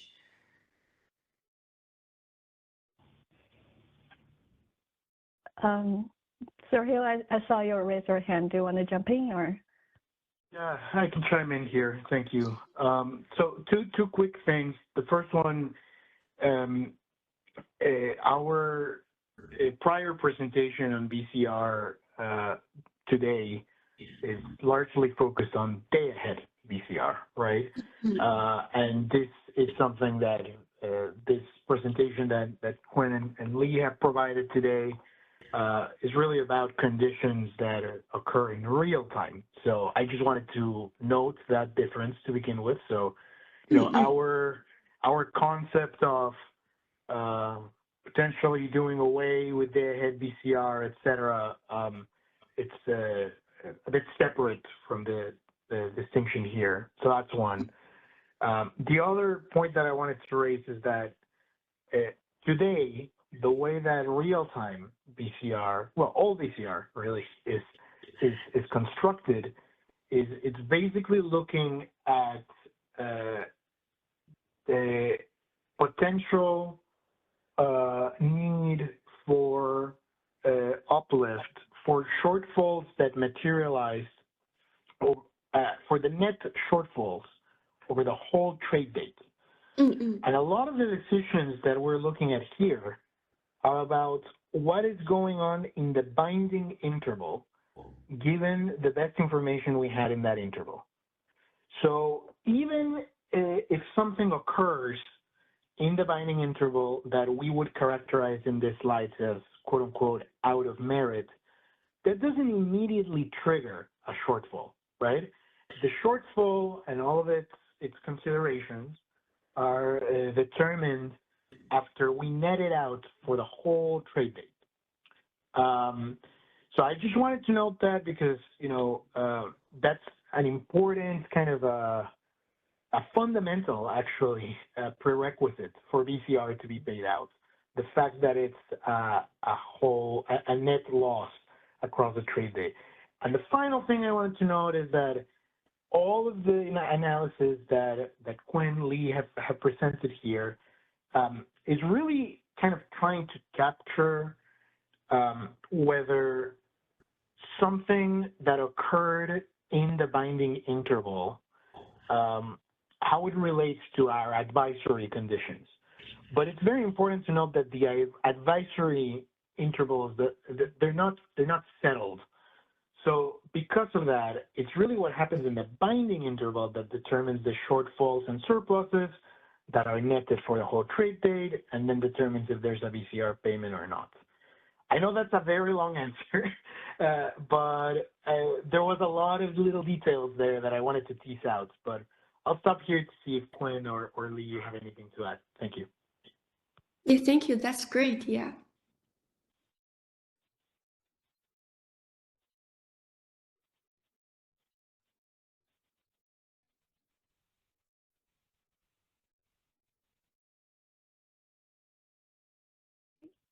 Sorry, I think you covered it well, so I'm not going to add anything. Any other questions? No more questions at this time. Thank you. Thank you. All right.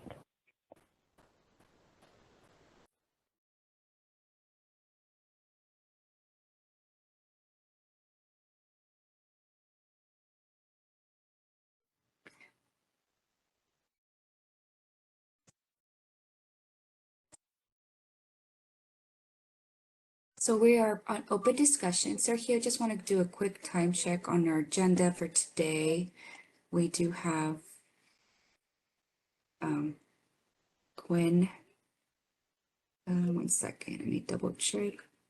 So yeah, Sergio, will you like to go ahead and, are we doing the topic?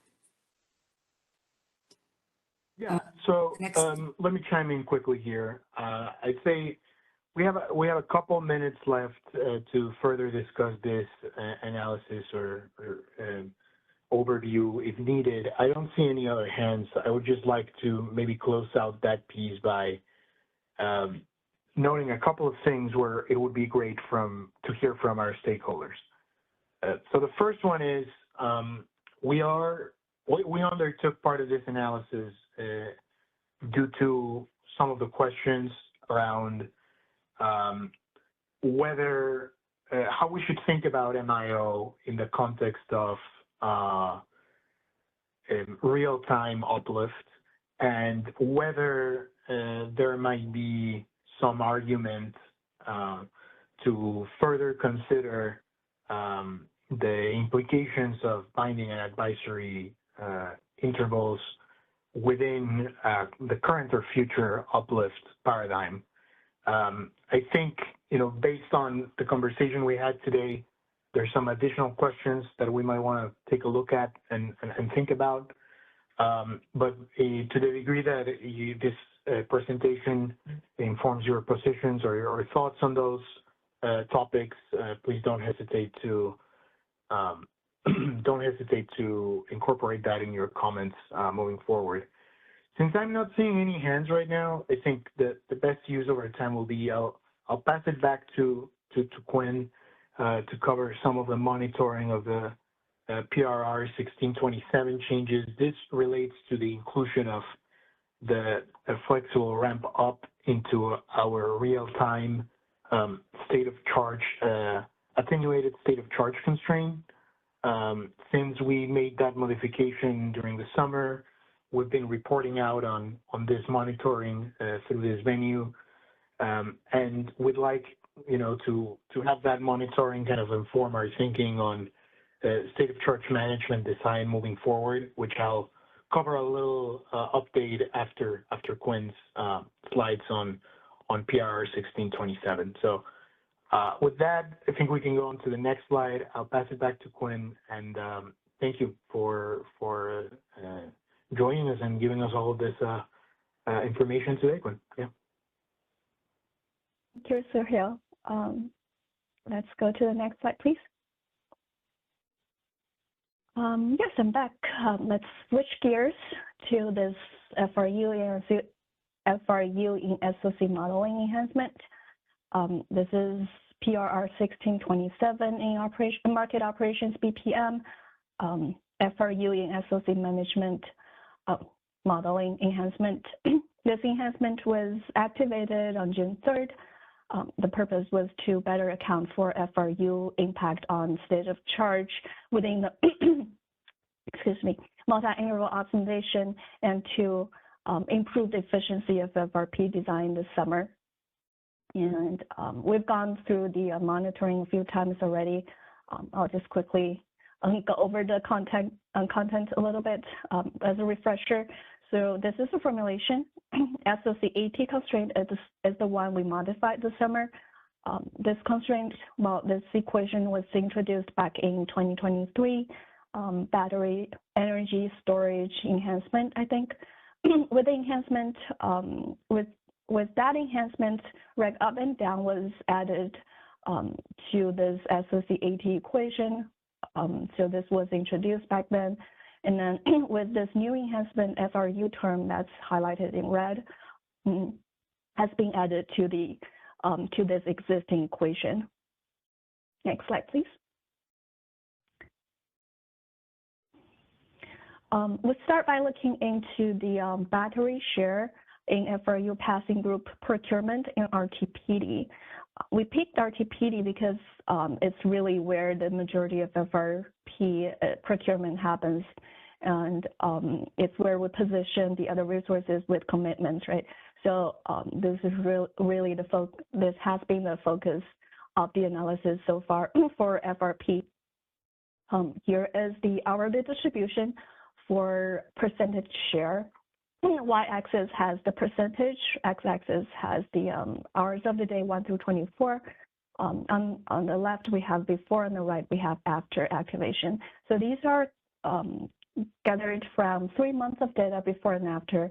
So thinking of early June, June 3rd as the activation, the before chart covers summer, early March through activation date, and the after chart covers June 3rd, 4th through early this month, September 4th, I think. Yeah, so 3 month period before versus after. We were really looking at the different seasons, thinking back in March versus now, end of the summer. So this is an activation comparison, but not necessarily an apples to apples comparison due to the seasonality. So keep that in mind. With one change with the activation is that we see a higher share of battery in the percentage in the midday hours for the most part, the solar hours, and then we saw a slightly lower share in the early hours and late hours of the day. And we've been seeing this pattern since the first monitoring and until now. Next slide, please. Here is the breakdown average of the breakdowns. So from the hourly averages, the top one is the hourly average breakdown of procurement in a passing group by resource type. And the bottom one, the bottom chart on the right, is the hourly average breakdown by region. From the top one, we see that on average, the slightly smaller share of FRU volume from batteries, that is the light blue, was picked up mainly by the generic NGRs, that is in gray, and then the water resource type in darker blue. At the bottom, we saw that California region showed slightly reduction in the early morning and late hours of the day, the same period we talked about. And this delta was mainly picked up by Pacific Northwest, that is in yellow, and then the Southwest regions, that is in light blue on the bottom chart. Next slide, please. To see how much impact that is on the overall battery performance in general, these are the two metrics we monitor in different places. So we're looking at energy schedules from the battery fleet, and then that's on the top, and then bottom one is the total state of charge from the battery fleet. We see that the shapes before versus after are largely the same. We did see a slightly higher discharge schedules in the afternoon peak hours from the batteries on the right. That's after activation. We also see a slightly more compressed box plots on right before the peak hours, peaking around the total stage of charge. That's peaking right before hour ending 18, 19-ish at the bottom. Remember, we still have the seasonality. Remember, we still have the day-to-day fluctuations. So we say that largely these trends remain steady. It's not a conclusion. All these changes are due to the feature activation, but we do not see damages largely from the trend. Next slide, please. Okay, so after the volume, we look at prices. Here we are looking at FRU and FRD prices from the resource level. So this is including all the resources getting a non-zero FRU or FRD award from the market. That's all resources, all resource types, right? So on the top chart, we talked about this a little bit. We see a few cases after activation with a non-zero FRU award with a negative FRU price. That happened in 7 separate intervals over this period. I think up until yesterday, the data I checked, we don't have any new cases. So we saw 7 cases in total after activation. This is still one of the things we are discussing and see if we need a resolution or what the resolution will be in this case. In this past month or so, we saw some higher prices showing up in the distribution. I think the top one was just one resource getting 0.08 megawatt at $1,700. That is that one outlier dot right around hour ending 20.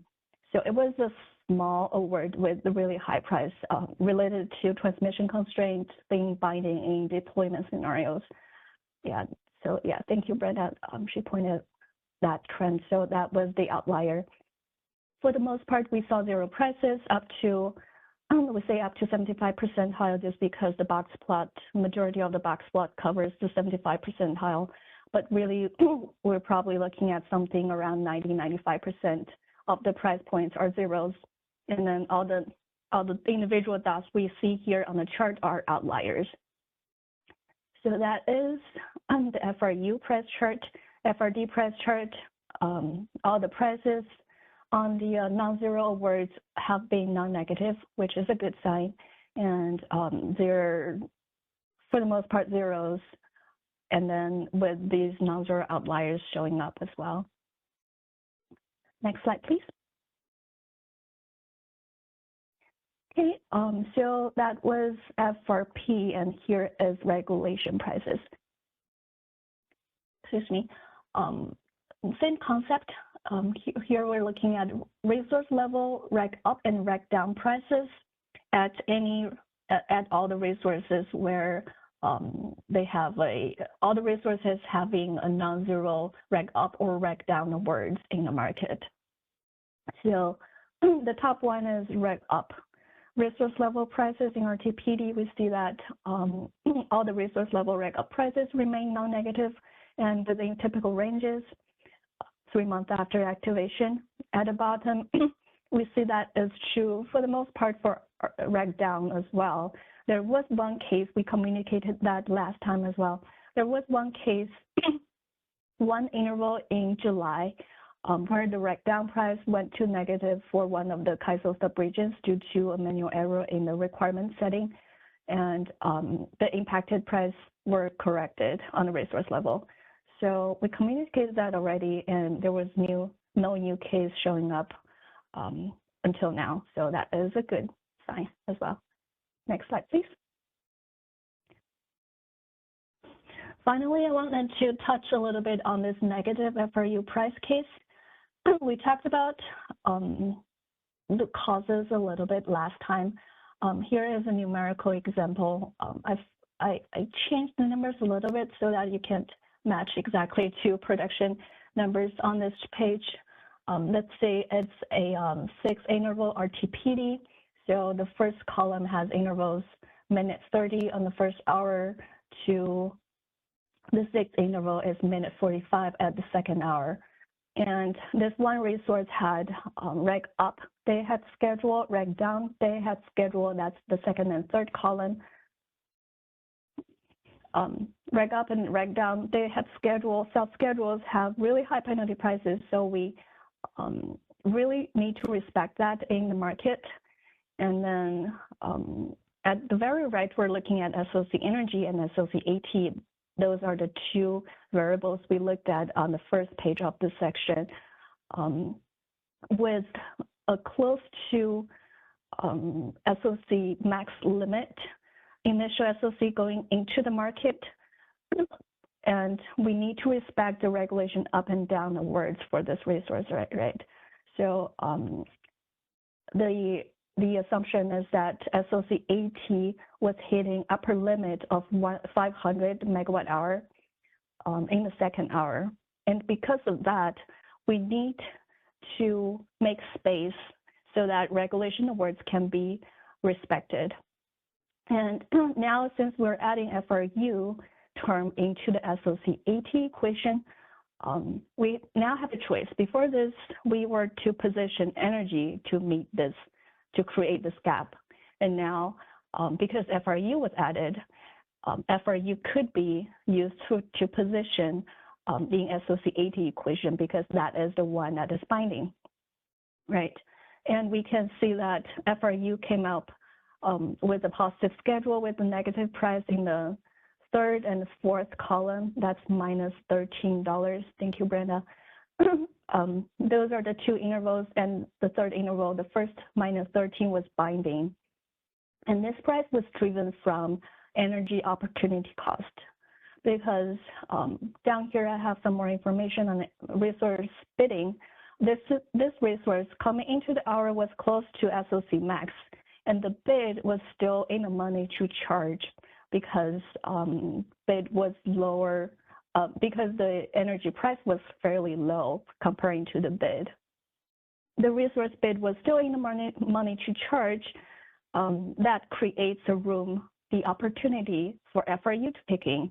And FRU ended up having a positive award with negative price FRU LMP because energy was in the money to charge. Essentially, that is the story. And at the bottom, I have a formula how the FRU price was derived in here.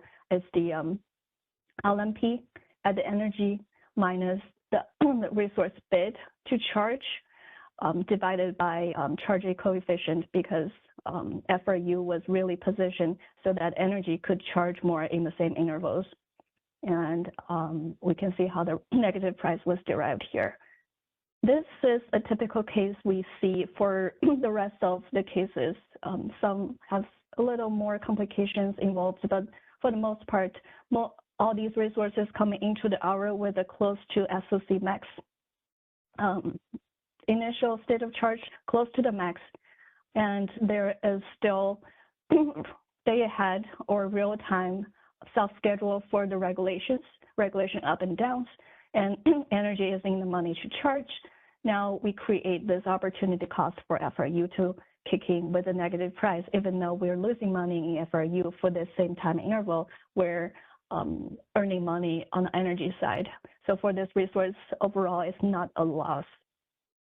But this solution is not optimal, and it's really not the initial attention we had. So this issue is still under discussion to see what the resolution might be. Okay, I think that is my last slide in this section. Any questions, comments?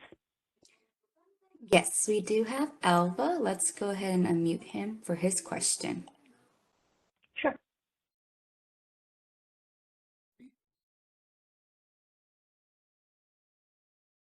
Yes? I see you Hello? nodding. Yeah, this is Alvis Svoboda, PG&E. So I think your the tail end of what you just said was what I was going to ask about, was because it doesn't seem like this solution would be the best way to deal with the ASSOC constraint, which is really trying to get the battery back into a range where it can offer regulation robustly. And is that sort of what you were suggesting when you said it's not optimal? No, well, yeah, well, right. We are trying to respect regulation. That is the, I guess from this page, that is the top priority for this case. But a positive schedule with a negative price for FRU is not optimal from a FRU perspective. That is the part we're talking about, because this is really a situation we created with this feature activation. So we're internally talking about what we can do about this in general.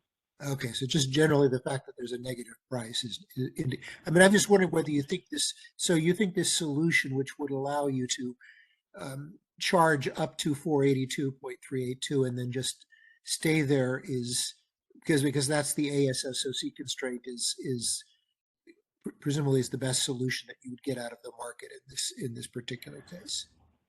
Yeah, the debate will be that, okay, for this SOC-AT hitting upper limit, are we going to position energy to charge less with the low price, or are we going to position FRU to discharge to make room in this constraint? That's the two options we really are introducing with this feature activation.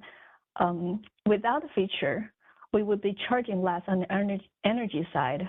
By the way, that is creating a out of merit schedule. This is one of the cases because SOC is hitting upper limit. But yeah, so that is the trade-off, or that's the two alternatives we'll be looking at. And do we prefer one or the other? Yeah, we're still talking about that.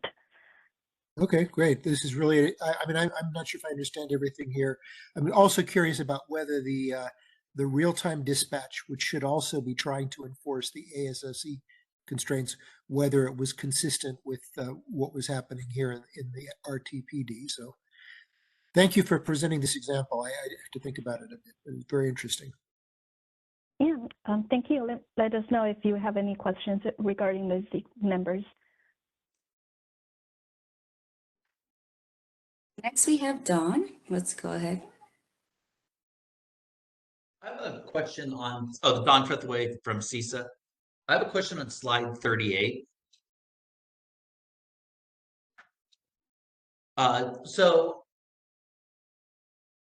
we basically have installed the FRU in the SOC constraints for non-generated resources. And it looks like now what we've done is it shifted it to generic non-generator resources, which I believe are storage resources, but do not have the SOC modeled or any megawatt hour related constraint. So that seems kind of counter to the whole reason why we put FRU in for traditional non-generator resources. If we end up shifting it to another storage resource that we don't manage the SOC. Any thoughts on that? Thank you for the comment. So yeah, so these generic NGRs, well, let me clarify one thing. So this is this chart, these two charts are showing FRU procurement from the passing group. So from the broader WEIM footprint, right? This generic NGR resource type is one of the aggregated, not NGRs, right? And a lot of them are backed by hydros in the Pacific Northwest. And maybe there were a little bit of battery in that composition, I would say. But for the most part, I think these are backed by hydros. And they don't have state of charge constraints modeled. Yes, that is true. And so we're trying to tackle one problem at a time. That is what's happening. This one feature was added because we see that there is availability problem in the battery FRU deliverability, right? And that is what we tackle in this feature. And if we have other deliverability problems, availability problems in other areas of FRP design, that will be somewhere we'll go in the future. Yeah, thank you.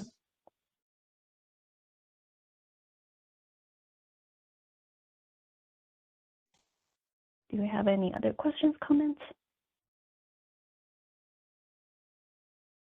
I don't see any more questions at this time, Quinn. Thank you so much. All right, thank you.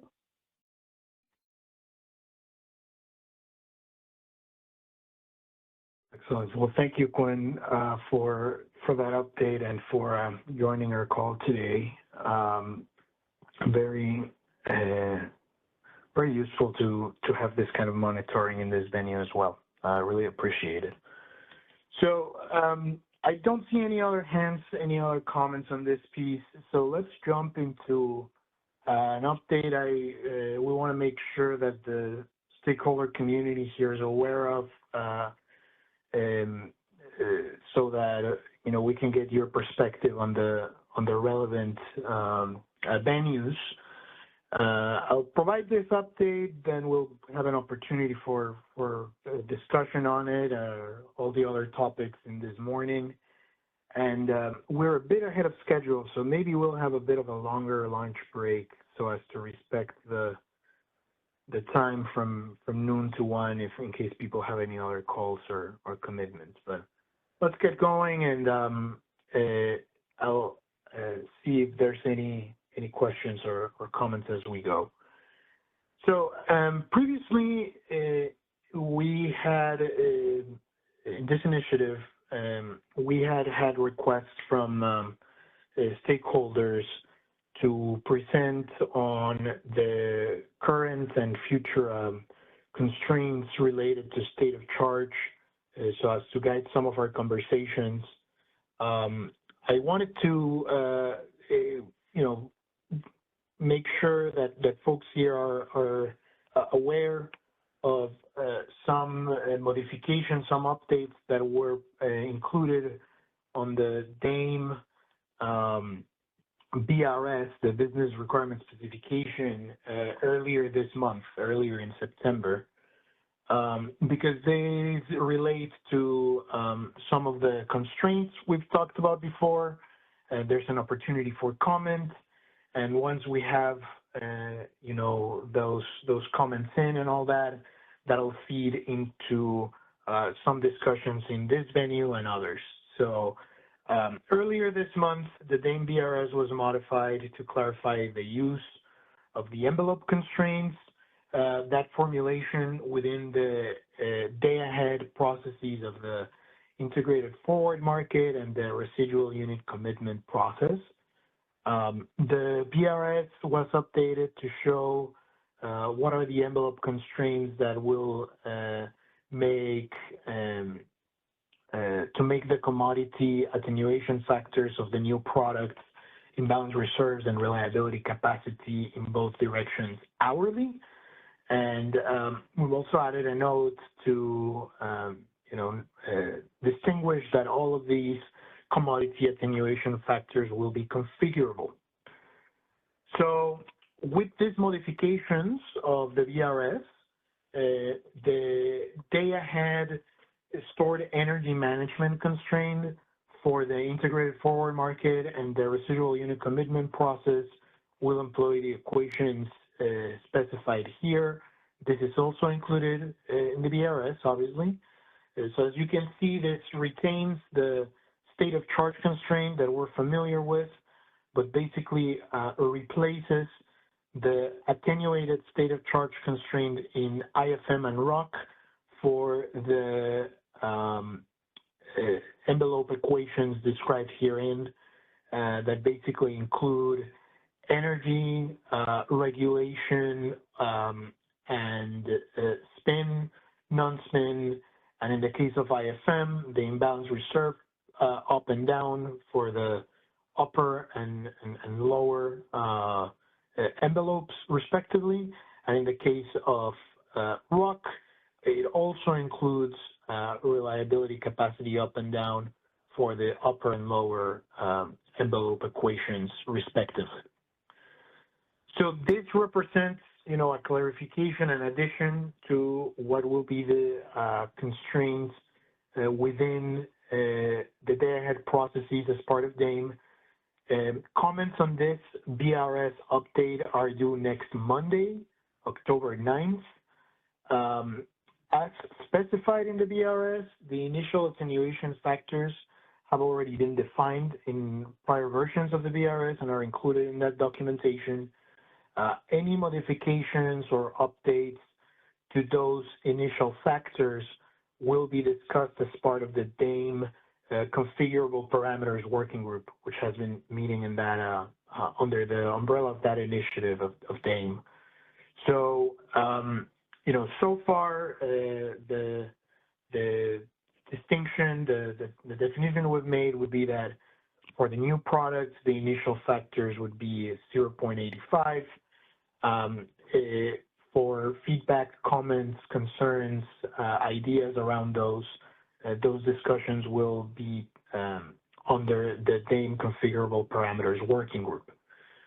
And we really want to make sure that folks, are aware of this, and that if interested, are able to submit their comments next week.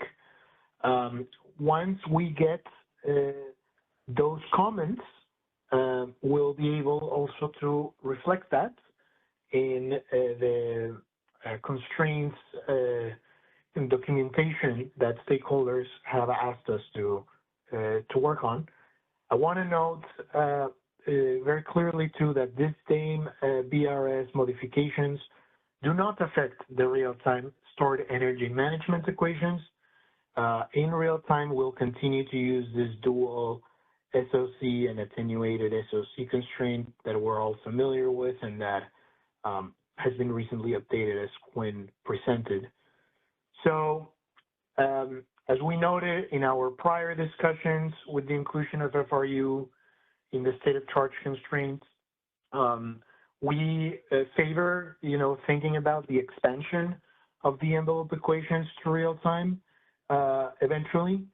These kinds of discussions we will maintain in this forum, in the storage design and modeling initiative. This is the forum we'll use to discuss the potential for and design of envelope equations for real time. And following the submission of your feedback on the DAME BRS as needed, we'll work on further documenting those constraints in a manner that foments and eases our discussions moving forward. I'll pause here. I see Alba has his hand raised. Let me know if you want me to go back to any slide.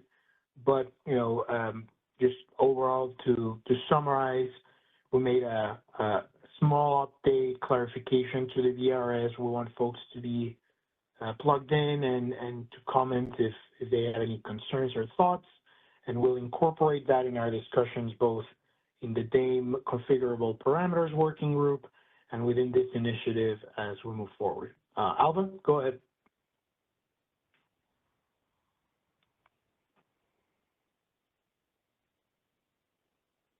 Hello, can you hear me, Sergio? Yes, we can hear you now. Great. Alvis Svoboda, PG&E. Thank you for pointing this out and sort of pointing out the implications a little bit better than I've been aware.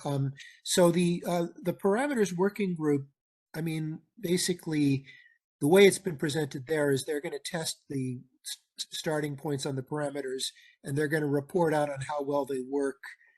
And essentially there was no process or even necessarily anticipation that parameter values would change unless they saw something that was, essentially a red flag kind of thing.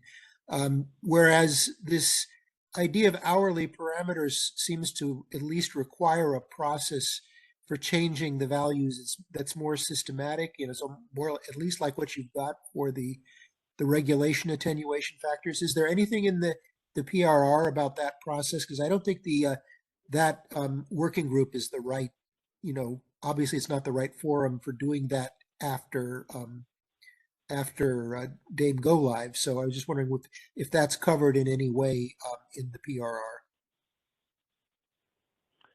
Yeah, that's a good question. I mean, I think my understanding is similar in the sense of that is the working group where once we have, more information on whether there is a need for tweaking or adjusting parameters, we would be able to work through that with our stakeholder community through that venue. I guess part of the note on these parameters can be configured, hourly, expands the fact that as we have more, lessons learned, more information, we'd be able to do those modifications. And I guess what I'm hearing from your perspective is that there might be some need for either additional conversation or clarity on that expectation in that venue, or whether another venue would be better suited. Yeah, exactly. If that is, yeah. Yeah, and I think we'll probably make that comment in the PRR. The PRR discussion is always so pro forma that I just was wondering about whether to sort of ask for a process to accompany that change, basically, because it just seems like it's the right direction Yeah. to go, but it does require something more systematic. Yeah, I definitely understand. I think, that's something that we can think about. There's a couple of options here from my point of view. I don't immediately believe that kind of having that discussion exclusively in a storage design and modeling venue would be preferable, just because I know that we definitely have diversity in the kind of stakeholders that attend the different meetings. So I want to make sure that the right people are in the right calls too. But that's something that we can assess, whether it be by thinking about a distinct session under this initiative or DAME, and make sure that, we have the right folks in the room for that discussion. Yeah.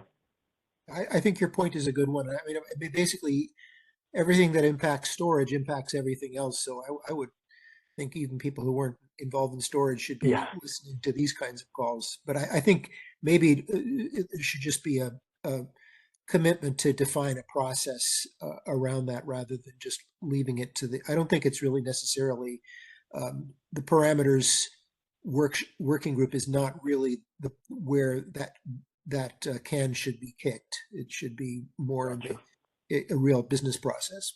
So thank you. Thank you, Alva, for well thought out feedback as always. Yes, thank you very much. I'm not seeing any other hands at this point. We do have, we're a bit ahead of schedule, so I want to invite our stakeholders and my colleagues as well. If there's any other thoughts or additions, comments to the topics we've covered this morning, and that would be very welcome. I'll give folks another minute or two to see if there's other hands being raised, but if not, I do think it might be better for us to try and respect the lunch break we had as scheduled, so that people, if they have any lunch commitments, calls, meetings in different time zones, they can make it, and then we'll be right back with our afternoon topics. So I'll pause here to see if my colleagues or our stakeholders have anything else to add, and then we can decide our next steps.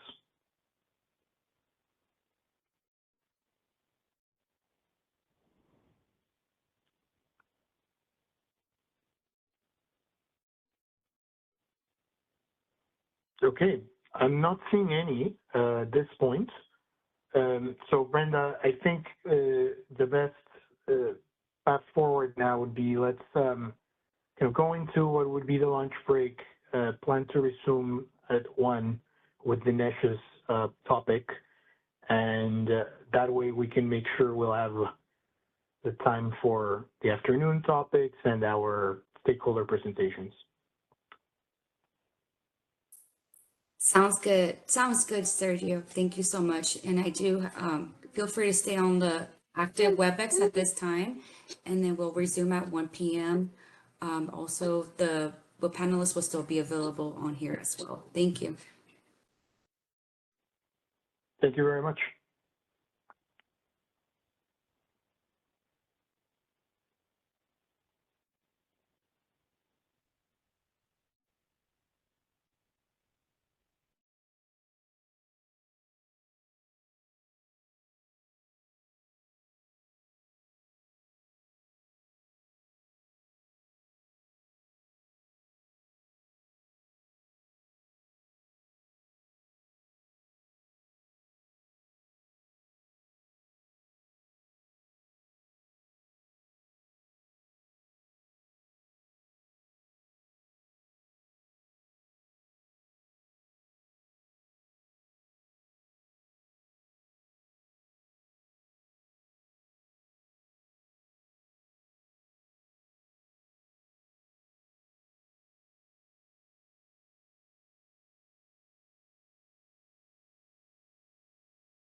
Thank you, everyone. We'll get started shortly. I do want to check on Dinesh's audio just to make sure before we get started. Hey, can you hear me, Brenda? Yes, yes, we can hear you. Great. Thank you. You're welcome. Will you like us to move your slides, or would you like to? I can move the slides. Yeah, I can take the presentation rights. Sounds good.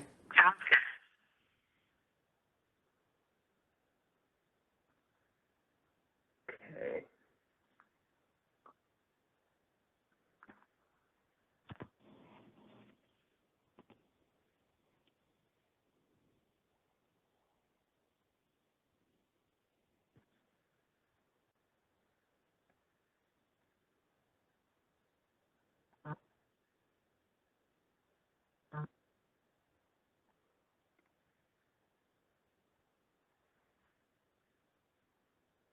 Okay, I'm seeing the attendee numbers even out.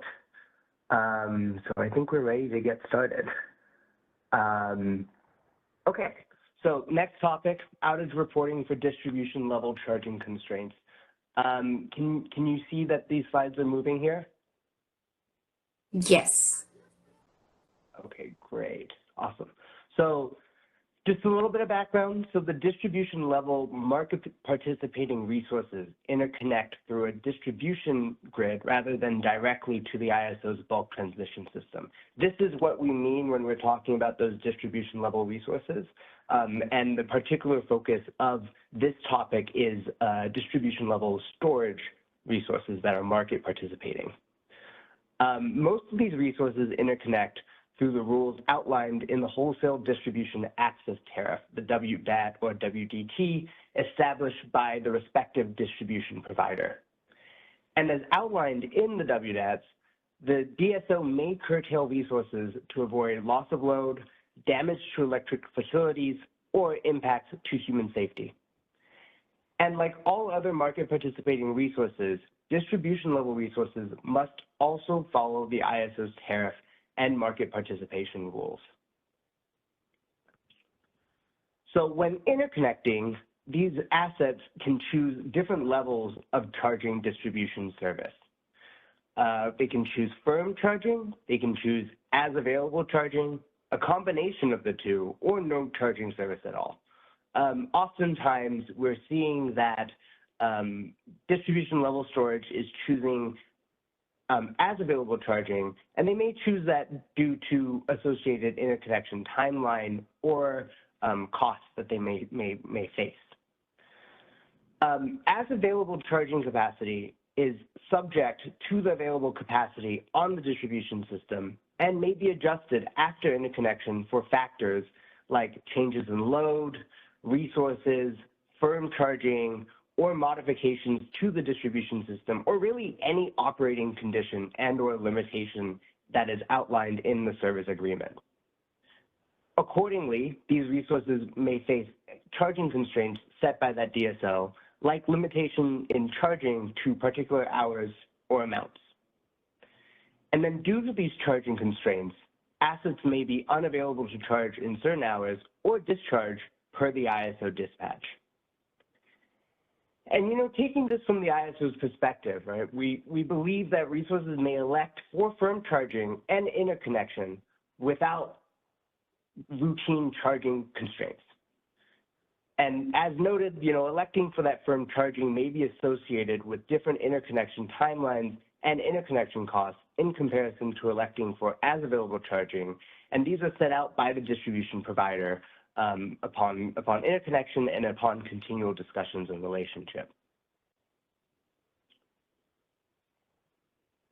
And then last sort of background slide on this, as outlined in the discussion paper on mixed fuels and distribution level resources that we posted to the policy initiatives page, the guiding principle around this topic is that the ISO needs real-time transparency on distribution level storage resource charging constraints, especially for resources providing resource adequacy.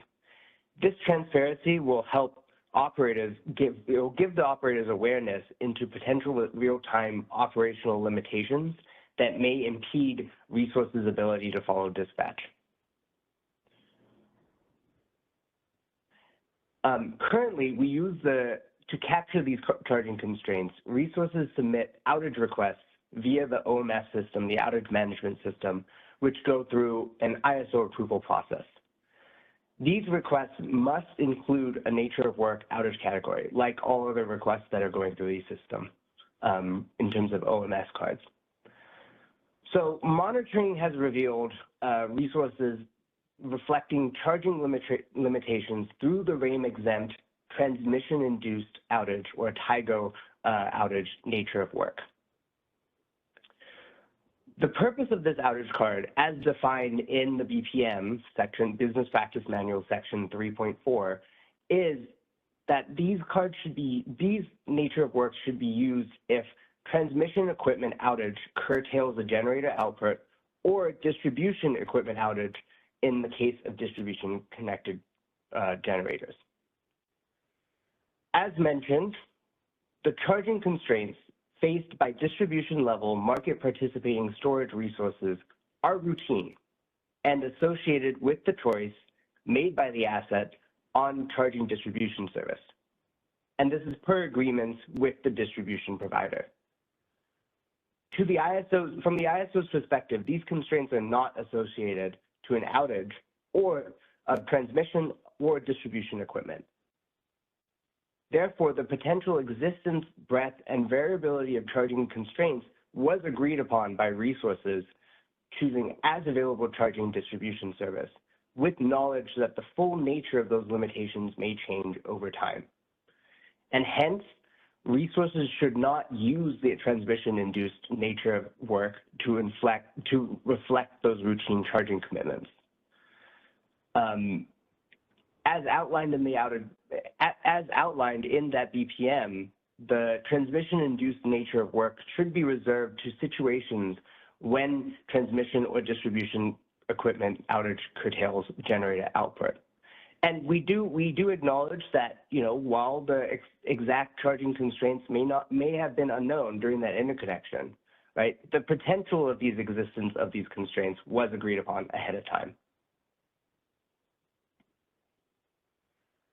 And so closing out, these resources, we do not see that the TIGO nature of work should be used and in these for reflecting charging constraints, and instead should be reserved for when there is that outage that curtails the generation output. Okay. Questions or concerns? Okay, Sergio, you want to add something? Could we go back to the prior slide?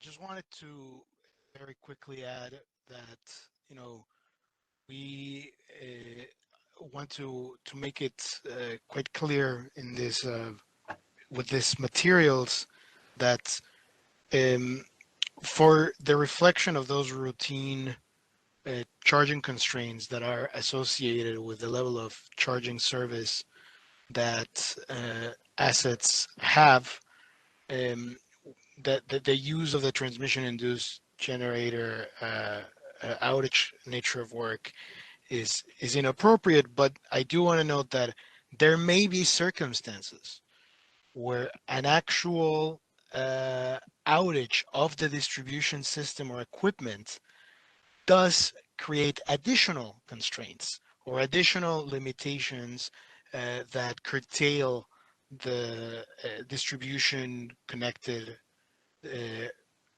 market participating storage resource. So this clarification, this indication that Dinesh has presented here really is focused on how that should not be used for the routine charging, but we acknowledge that there might be, circumstances where there's actually an outage in the distribution system where that outage card would be applicable. So just wanted to add that, and I see there's a hand. Would love to get some feedback or questions on whether more clarity is needed here, or if we can provide any additional information. So thank you.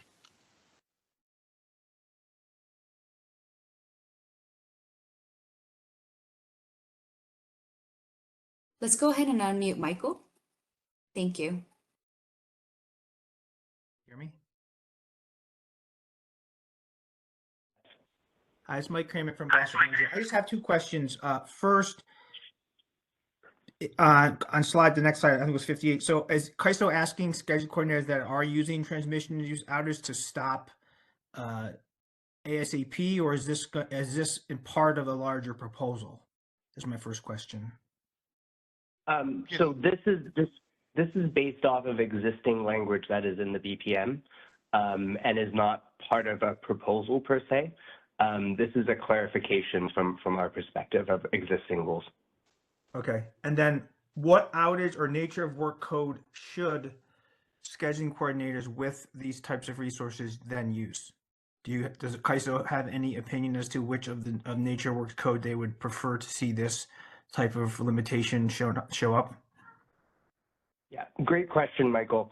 At this time, we'd like to note to look at that outage management BPM nature of work to provide that information around which cards look most appropriate, which nature of work looks most appropriate. I mean, to be honest with you, I don't see one. I mean, it's not plant trouble, right? Because it says plant equipment fails or is in danger of immediate failure. So I guess my question to the CAISO, I'll say it again, what outage type do you expect these types of resources to use? Because I don't see one that clearly fits this category, other than transmission induced, which includes distribution connected assets. So here, go for it. Yeah, thank you for that, Michael. Well, I would say that the particularities of the circumstance are material here. So we'd invite you to, take a look, as Dinesh noted, at the nature of work table there. If additional clarity or a specific call out there would help out for a given category that you think is more appropriate, we'd welcome your written comments for this call to consider if further clarity is needed in the BPM. From our perspective, what we want to clarify is, this is not an adequate nature of work to use in the context of routine limitations, which are not related to a failure or outage in the distribution level. If you believe that further clarification would be useful within the nature of work table, do let us know in your comments. We'll consider that, of course, in our proposal to be worked on under this topic group. Thank you. Yeah. So yeah, I'll definitely put in comments, but you clearly are telling schedule coordinators do not use this outage type anymore for routine charge constraints, but you can't tell schedule coordinators which one to use. I just find that somewhat troubling, but I will definitely put that in comments. Thanks.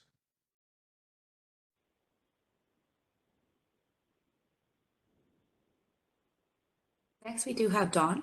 Go ahead. Don Trethewey from CISA. I actually share Michael's frustration on not being able to know which nature of work should be used. And I just want it for my own better understanding. This is only being used as an outage to ensure that the resource gets a feasible dispatch to charge. This doesn't impact, for instance, its discharge capability. Is that the case? I think part of the concern here, Don, is that, if resources are limited in charging in certain circumstances, they may not be positioned to discharge due to lack of state of charge. So that's where that linkage is there, where that a charging constraint for a few hours may kind of mean that when that resource is asked to discharge, right after those few hours or even during the charging constraints, there may not be any state of charge, right? Because the resource couldn't charge before. Sergio, do you want to add something there too? Yeah, I would also add that the limitations that these resources face impact their ability to meet other obligations or instructions as well. So, for example, part of the challenge we had seen before with these resources was an inability to meet exceptional dispatch instructions associated with charging during the periods where they have these limitations. We saw that, for example, occur when we had a solar eclipse last year, and we identified that some of these resources couldn't follow that ED instruction.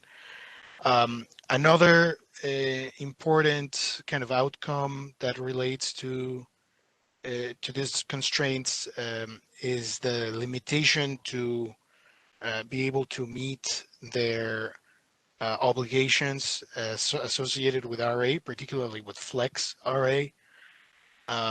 Since, for Flex, we're looking at the whole range, the whole operational range of the assets, which here would be could be materially limited for a large share of the hours. So it's a bit more than just the charging piece when you think about it that way. I understand, and we're definitely receptive to the feedback of there might need to be more clarity on what is adequate to use in an instance where the only thing being reported is this routine charging constraint. So we welcome those comments, of course, and as of now, we do believe that the information provided might offer some guidance, but we understand if more clarity and guidance is needed, we'll be happy to look at that. Yeah, thank you. Well, I'll just point out that if they had actually submitted an outage that reflected their charging limitations, then when they were exceptionally dispatched, they would have received a feasible exceptional dispatch. So I think the first step is, making sure that resources are providing information so that they give the CAISO the information so that when CAISO dispatches them, it's feasible. This has a lot. This seems a lot like the debate we've been having over nonlinearity and making that available and notifying the operators that this of my dispatch limitation, and then we're trying to use that as some way to use rain now to go validate the qualifying capacity of storage resources. Yeah, Thank you, Don. I'd say, Don, that simile is not. I'd say there's a bit of a difference in terms of kind of what we're trying to clarify here, but I definitely take the point of we want to have clear, consistent notion on how nature of works should operate in this regard. What we want to communicate with this piece at this time is, the use of a card that is meant to represent circumstances where distribution equipment has failed or is an outage somehow is inadequate for moments where that failure has not led to curtailments, right? What has led to curtailments is actually the level of service that these assets have interconnected under. But I definitely appreciate the feedback on, we need to think about how to convey this in a manner that does not create doubt or hesitancy from the stakeholders and market participants on what to use when. Thank you. Yeah, thank you, Don. Really appreciate the comments here. Looking forward to written comments from CISA as well on this topic. and we'll work that into the proposal moving forward. At this point in time, this clarification is where we believe the current BPM outlines, and that this should not be used for charging constraints.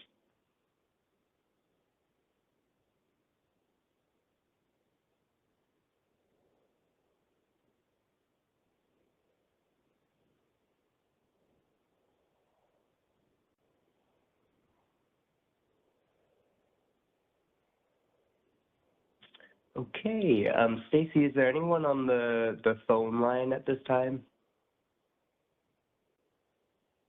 There's no one else on the phone line at this time. Okay, thank you, Brenda. Appreciate it. Let's move on to the next topic then. So passing it on to Alicia from short-term forecasting on high sustainable limit topic. All right, can you all hear me?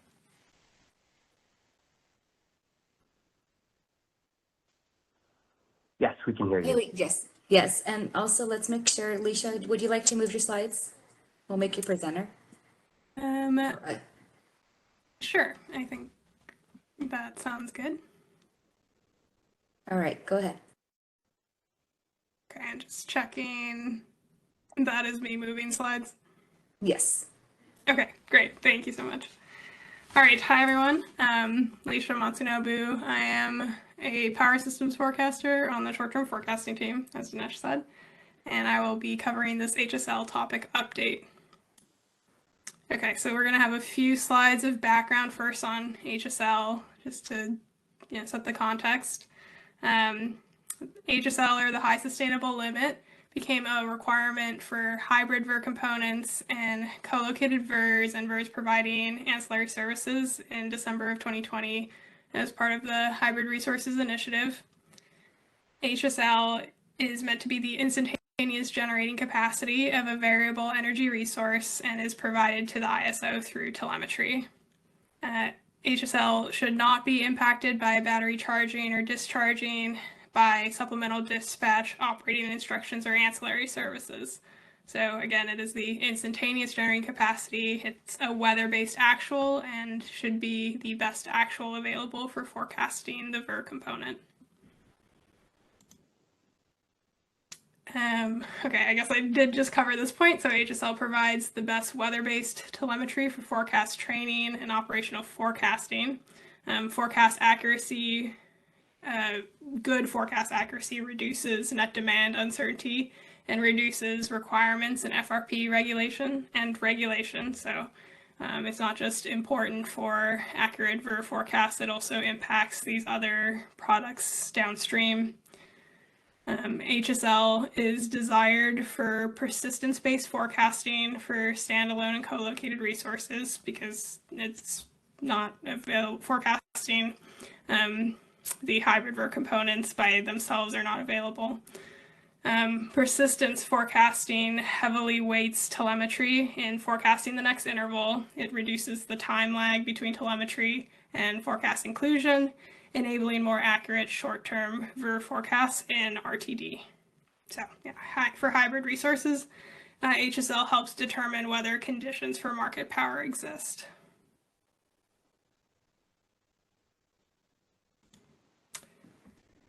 So there are a variety of challenges that we've had with getting accurate and reliable HSL.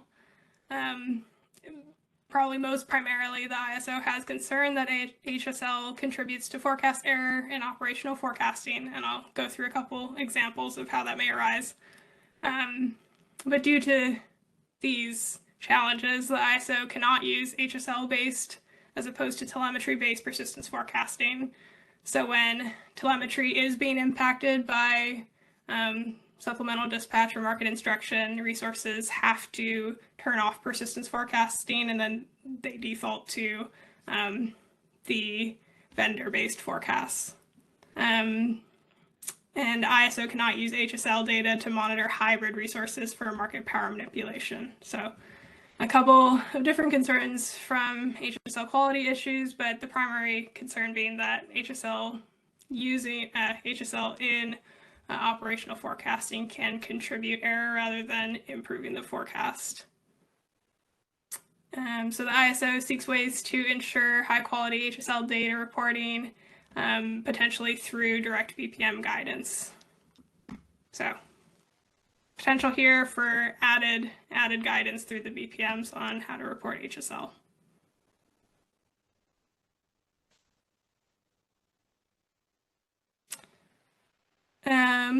Okay, this next slide is just a kind of summary of the slides before, but hopefully a nice reference for what's going on here. So the goal is that HSL is the best actual for forecasting. The challenge is that HSL quality varies and presents challenges for operational forecasting. The action that we're taking right now is we're seeking to provide a more definitive set of steps for solar resources to calculate HSL using site irradiance. We're calling this irradiance-based HSL or IHSL. I'll provide more detail on that in the next slide, so maybe not get into what IHSL is exactly, but the action here is to more clearly define how HSL should be provided. So the impact would be improving HSL quality will result in better forecast accuracy. Better forecast accuracy helps reduce bias in solar and net demand forecasts. It helps generate accurate dispatch operating targets, and it can lower operational requirements, again, FRP and regulation. IHSL is a solution path for solar resources that are out of compliance to avoid rules of conduct violation and associated penalties, which result from not meeting telemetry requirements.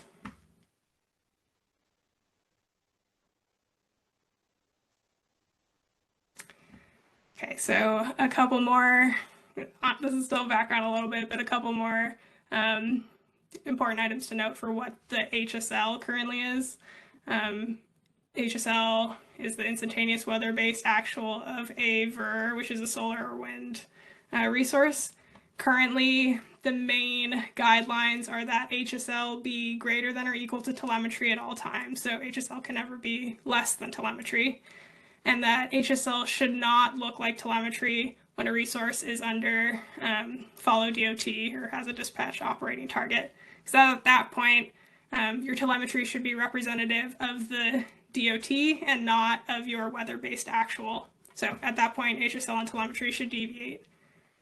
HSL is currently a required point for VER components of co-located and hybrid resources, but there's anticipated in the future it could become a requirement for all VERs. It was first required for co-locateds and hybrids due to the fact that they are often under more follow DOT instructions. So this was a more pertinent point to provide for those resources first. This IHSL solution path, though, would be relevant to all solar resources, including standalones. Right, and we have a reference to the HSL fact document, FAQ, and then some shorthand that may come up in the following slides is telemetry I'm referring to as the megawatt point or the VER megawatt point. It's the megawatt generation of the VER component. Plane of array irradiance is usually the meteorological point provided by solar resources, and then supplemental energy dispatch if there's sub, we're just shortening it to refer to that megawatt value as sub. Okay, let me go to the next slide. Okay, so this is bringing up a couple examples of HSL quality issues and the forms they take. Both of these are pretty common issues, and there are still many more different types of more nuanced issues, but I would say these two are probably the most common.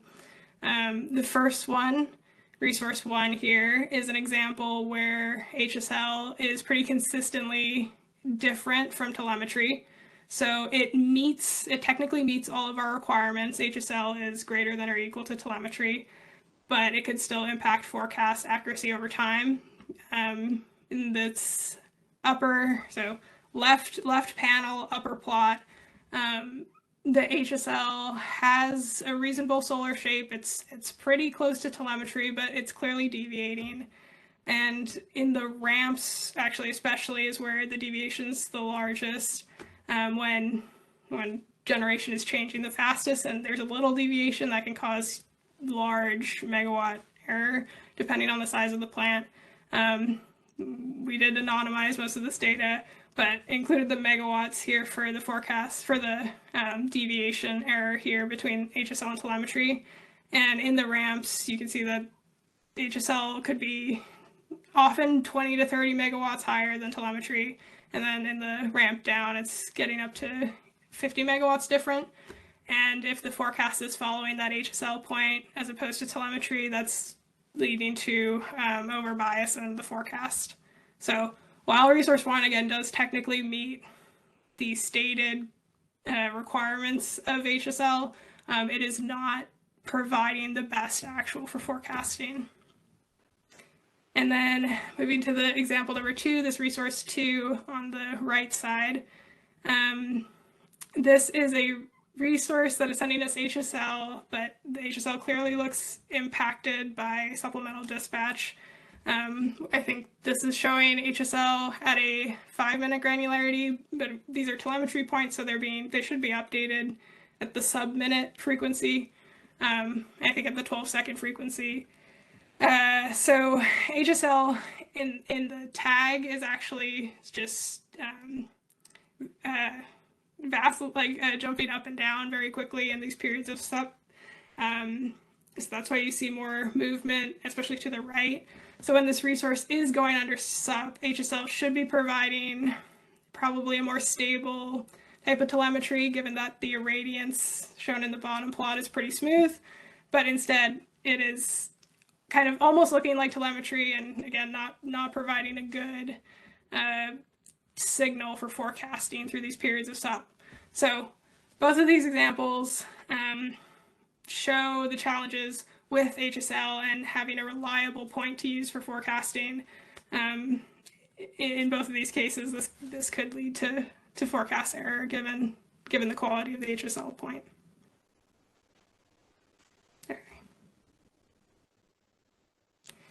So now we're getting into the IHSL topic. This is our proposal basically for a way to refine definitions around HSL and guidance for solar resources. And then we're looking for stakeholder feedback and comments on these proposals. Nothing set in stone yet, but we do believe this is a very promising step forward in terms of HSL quality. Okay, so IHSL is what we're calling both the approach of calculating HSL and the output of that approach. IHSL is coming from irradiance-based HSL, and the high-level summary of what IHSL is that first, HSL should just be telemetry when there's no follow DOT flag, when there's no market dispatch, no SUP, no operating instruction. HSL should just equal telemetry. And then the key is when there is impact and telemetry is impacted, HSL would switch to a formulation, which we're representing as like F, a function of the irradiance point. And you switch to that formula when a follow DOT flag is issued or when there's follow DOT conditions. So this formula, the formulation, I'll describe more on the next slide, but it would require the real-time irradiance measurements and then a couple of reference parameters. I would say this is the main, this is kind of the main change here, since I think preliminary or initial guidance here on HSL was that HSL is a completely independently and separately calculated point from telemetry. This sort of approach would link HSL to telemetry for many of the intervals if the resource doesn't go under follow DOT at very high rates.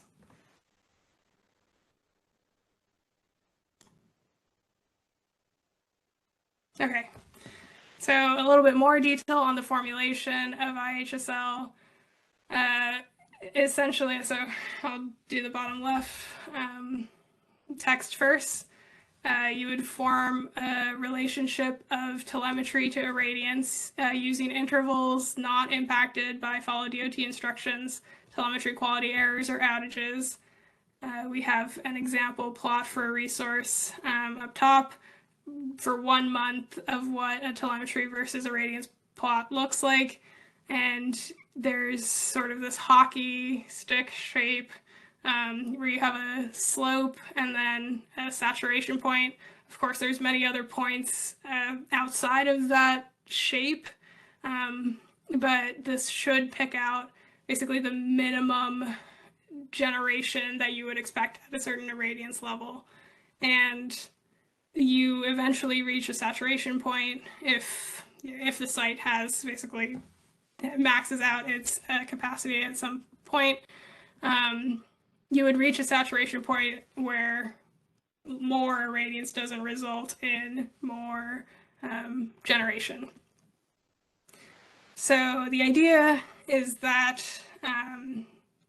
a saturation point and slope need to be identified for the particular resource. We think per month is appropriate, so you would update these 2 values. You'd have 12 values per year. And then periodically check and review and calibrate these values. But once you have a saturation point and slope, you can use point slope formula to sort of take the last available irradiance and telemetry, where telemetry was unimpacted by any follow DOT or SUP, the last unimpacted telemetry point, and then use point slope formula to move to estimate the next interval of generation based on the irradiance measurement. And this is where HSL is now deviating from telemetry. So you're estimating what your instantaneous capacity is based on your irradiance. Yeah, okay. And I think hopefully that should describe the idea. I have a couple more examples following this, but I'll just pause here to see if there are any questions. We do have 2 questions. Let's go ahead and get John first. And please introduce yourself, John. Thank you. From PGE again. I just quick question on. So is this only for CAISO's BA, or is this also for EIM entities? This. I don't think we're providing irradiance. This would be CAISO BAA, or any resources that CAISO forecasts for. So we mostly are not forecasting for resources outside of the BAA. So okay. just, so if we asked you guys to forecast, then it would also apply. Okay. Right. Any resources that we are providing the forecast for, and this is already HSL is a required point, right, for co-locateds and hybrids in the CAISO BAA. IHSL is a formulation to revise how that HSL is provided, but HSL is currently being provided by all CAISO co-located and hybrid VERs. Okay, so then how does this work? Or is there anything similar that you guys do for WEIM entities that you guys aren't forecasting for? WEIM entities submit forecasts to us, so you're just using forecasts to sit effectively instead of this, in lieu of this. Sorry, could you repeat that? Oh, yeah. So you're kind of using our forecasts in lieu of this, then. Yeah. Well, yeah. Yes. So let me just back up a little bit. So the HSL is a point that can be used for forecasting. So we send this point to the vendors to help form the forecasts. At some point in the future, if HSL is of enough quality, we could use HSL for persistence-based forecasts. We do not currently do that. We only have telemetry-based forecasting. For the WIMs, I guess we do have persistence-based forecasts that are only telemetry-based. And I guess in the future, we could have HSL-based persistence forecasting, but we wouldn't be taking that HSL point and sending it to our vendor unless the entity had subscribed to CAISO forecasts for their VERS. Okay, thank you. Okay.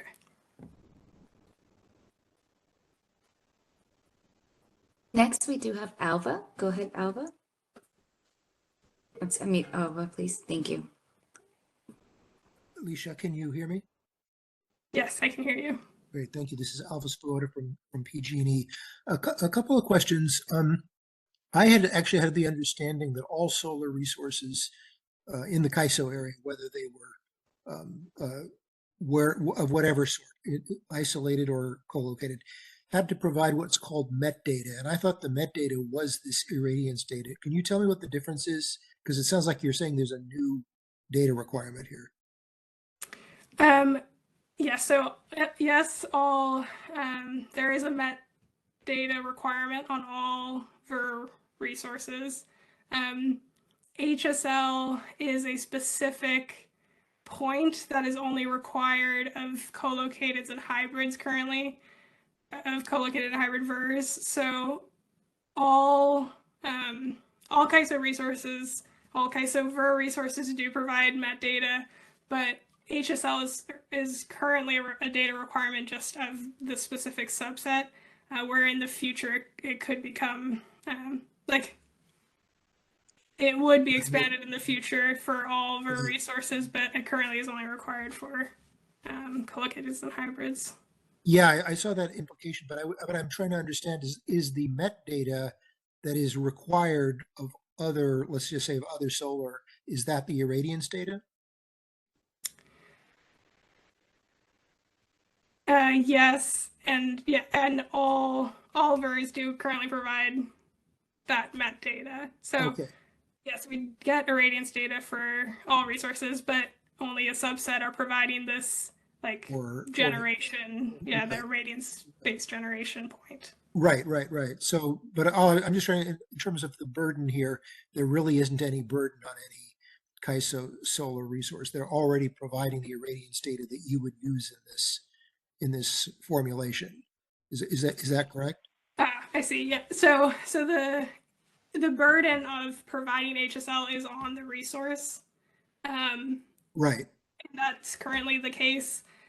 This method for calculating HSL would also be on the resource, but that is the same burden they currently have. It's just providing clearer guidance around what that HSL point, like how that could be calculated. So it would be changing the method of calculation. The resource is changing the method of calculation in how they provide the HSL point.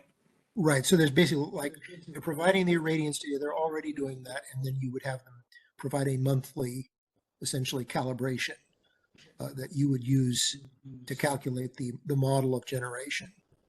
And so, and in terms of the slides you showed, that saturation point, for example, would be that the resource that was consistently off between the HSL and its actual output would provide its actual output as its saturation point, and you would expect to see that correct for whatever, it's essentially, it provides a correct model for you of the relation between irradiance and output, or more correct.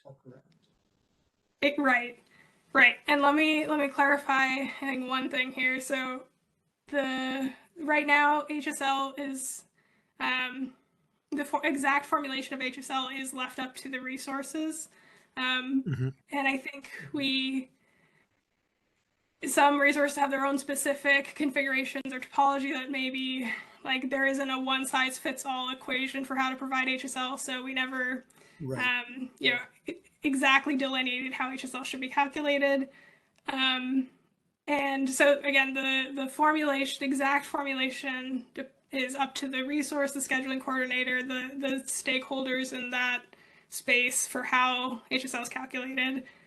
This proposal for IHSL is clarifying more so how that calculation can happen, but there's, I think, still room for a lot of, not a lot of, but there's still room for flexibility there in definitions and Right. like who on the resource side is calculating or implementing the point. I think we're not sure exactly like which party does like figures out the formulation and then implements it.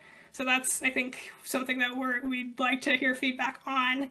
And the idea would be that even finding the slope and saturation point and calibrating that is up to the resource and the stakeholders on that side to find that point from irradiance and telemetry data. But you would, like, if looking at these two examples, you would be able to tell that I mean, there's going to be some check here, and it basically the saturation point would be wrong if they didn't touch anything.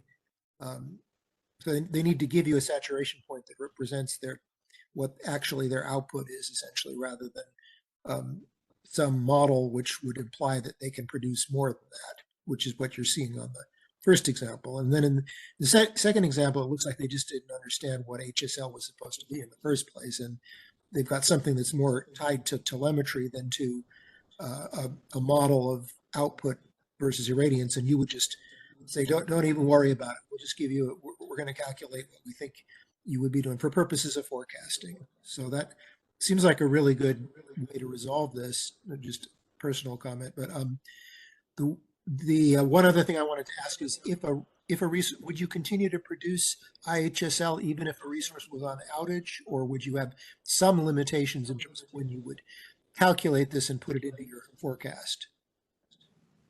Okay, yeah, right. So again, the HSL is calculated by the resource and then sent to CAISO. So yes, while we have all the information to review, so the IHSL is also something that would be calculated by the resource and provided to CAISO. So IHSL is just, we're saying it's a way to calculate HSL. It's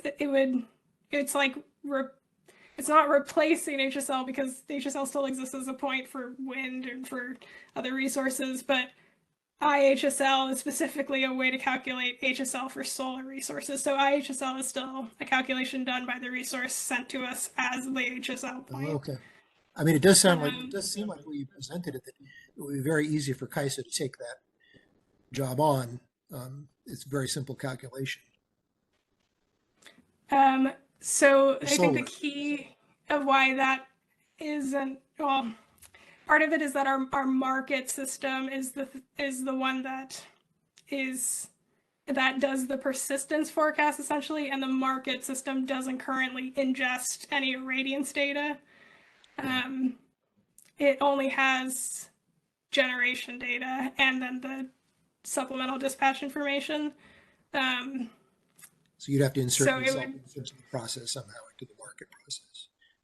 And I guess the other thing would be if there are partial outages, you expect the model to change, like if some of the cells go out or something. So you are still putting the responsibility on the participants, but you're suggesting a very simple standard model and saying you shouldn't go outside of the bounds of this model is the suggestion here. Yeah, most of that, maybe aside from that last point of you shouldn't go beyond, like, we think this is good guidance and can apply to most resources, but we're looking for feedback on where stakeholders see challenges or where there should be exceptions. But we think, yes, this should be a pretty simple formula to implement, and it's an option, a clearer set of guidelines for how to provide HSL that would, be really represent a huge improvement in actuals, so that could help forecast accuracy. So I think everything else you said there in that statement was correct. Thank you. Thank you. It's a really good presentation. I mean, I still think there should be some way to put the mechanics of this over on the CAISO side, just so that because there's a lot of communications burden here, minute by minute, really, that doesn't seem justified. But At any rate, a really good presentation. Thank you. Thank you for the comments. Jessica Stewart from the forecasting team. I can add a little bit onto that as well too. And part of the reason that the ISO doesn't want to take responsibility for calculating the HSL is the telemetry and HSL data feed directly into our forecasting logic. And so for the ISO to be responsible for calculating the telemetry going into the forecast and persistence for over 500 resources is a really big task. Also, if there are issues with the forecast based off of the HSL information that the ISO calculated, we like to keep the ownership of the quality of the telemetry and the information feeding into the forecast on the resource rather than on the ISO side.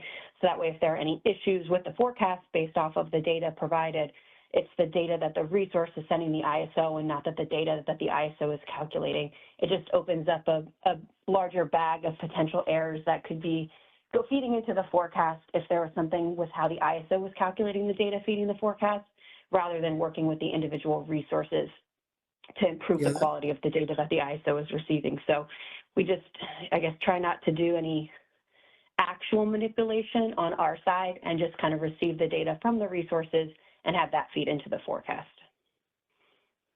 I mean, this makes sense on a provisional level. It seems like if you discovered that this is robust, you'd probably want to just automate it all, but I understand what you're saying. So thank you. I appreciate that additional clarification. Mm-hmm.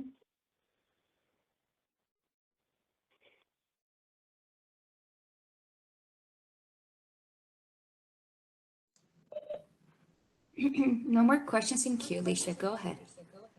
Okay, I'll just continue on into the examples then, and then there'll be another chance for questions. All right, okay, so covered the formulation here of what happens when a resource goes under follow DOT, and then following up with a couple examples of what IHSL can look like. So these are 3 separate dates. I'm showing actual telemetry and HSL data as provided by this resource, and then their SUP information as well. Irradiance here is represented by the dotted line and is shown on a separate scale, but it's been sort of squished a bit to show up on the same magnitude as what the megawatt generation looks like, just so you have an idea of what's going on with irradiance at the same time. So in this first example, we only see about one interval of SUP here. So this resource is mostly not under SUP. The HSL data in green currently has slightly distinct, a distinct form compared to telemetry, which is right behind the HSL line. Because this resource is not under SUP for most of the day, if this resource were calculating IHSL and IHSL was being provided as the HSL point, it would look like telemetry for all of the intervals where SUP is 0 here. That's why the blue line is right over the red line. And then in the basically single interval where there is SUP, telemetry is dropping. The IHSL point is using this sort of last instance of unaffected telemetry. It's last measurement of irradiance and then point slope formula kind of step to get the next estimate of generation during this period of SUP, and then it continues on, goes back to just providing telemetry for the rest of the day. So in this case, a very nice, clean example of getting generating capability out of irradiance. Okay, the next example is a little bit more complicated. So for this resource, you have no SUP, and then it starts, I'm not sure of the exact time, maybe around 7 a.m. And then for most of the day, there's SUP. This resource would be under a follow DOT instruction. And then at the very end of the day, it goes back to no SUP. In this case, the HSL being provided dropped with telemetry initially, kind of goes back up to probably a reasonable level, but then is kind of dropping and moving again with SUP. It seems like this HSL point is impacted by the dispatch signal, and its irradiance here is fairly smooth through the day. There's some impact you can see at the end of the day, but for the most part, we would expect that HSL should actually be providing a profile that's closer to the shape of irradiance here, and the actual HSL point is not. So the simulation of what IHSL would look like is shown in blue. It is telemetry for the earliest intervals and latest intervals, and then in the middle of the day, it is kind of creating a bridge through this period of SUP. It looks pretty reasonable. It still has your weather impacts kind of at the end of the day with IHSL dropping a little bit, but it is providing a much cleaner signal than the current HSL example. And then we'll go to our third example, 3 of 3. Again, this resource is seeing SUP through most of the day. This is also exhibiting one of the more common features in the very earliest intervals of its ramp. There's a little bit of a sort of nonlinear discontinuity of telemetry picking up faster, then dropping a bit, then coming back up.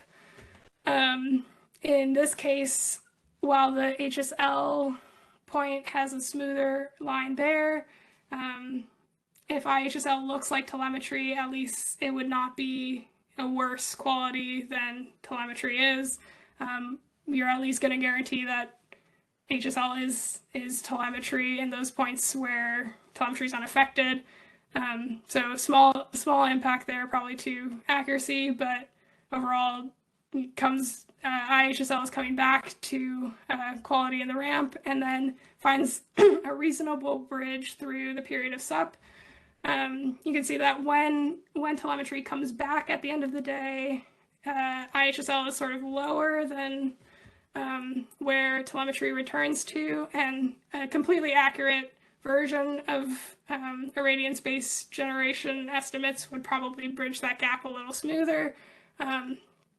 But yeah, we're still working on some of the fine-tuning here, and maybe there's some other things to tune still, but you're getting a much better picture of generating capacity with IHSL than with this example of HSL, again, being impacted by SUP here, not really providing a good signal for generating capacity. And so IHSL here does still provide an enormous improvement over the quality of the HSL in this example. Okay. And then we'll go to the summary slide. Okay, so short-term forecasting has tested this IHSL methodology for various resources and seen very promising results. IHSL may offer quick improvement of HSL, which would improve forecast accuracy. Solar resources, all solar resources are encouraged to implement this IHSL calculation as HSL. Some resources may already be using a similar method, because again, it's up to the resources to determine how HSL is calculated. And some resources are providing HSL with good quality, but the vast majority have different challenges with it. We're looking, so this is our first time really releasing this IHSL idea and more guidelines around what HSL should look like. So I think we are looking for feedback on how to circulate and support implementation of this formulation.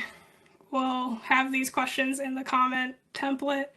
They're also listed here, but we're really just looking for thoughts from stakeholders on initial reactions on how implementable this is, how feasible it is, and what kind of challenges there may be. And yeah, I think, okay, I'll stop there again to see if there's any questions or comments.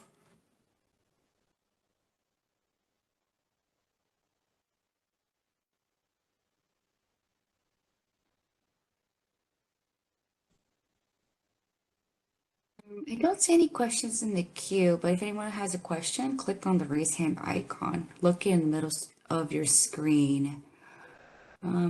Maybe Ahmed, do you see any questions in the audio only?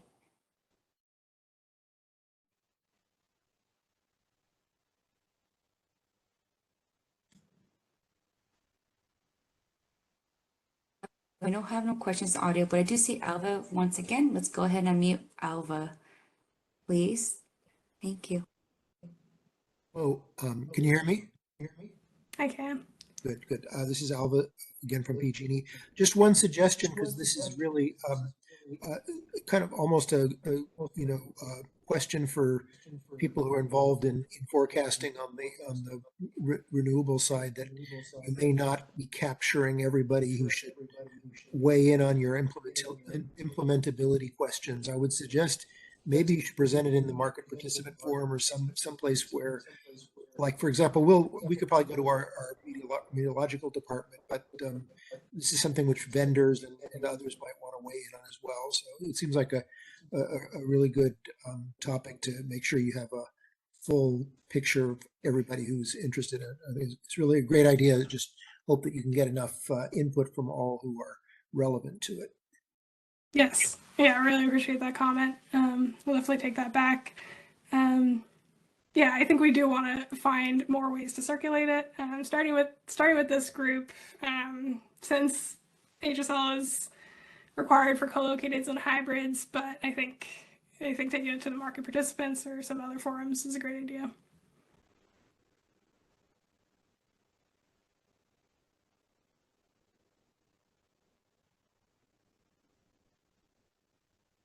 And I still see Alva still unmuted. Oh, he's good. All right, no more follow-up on that question.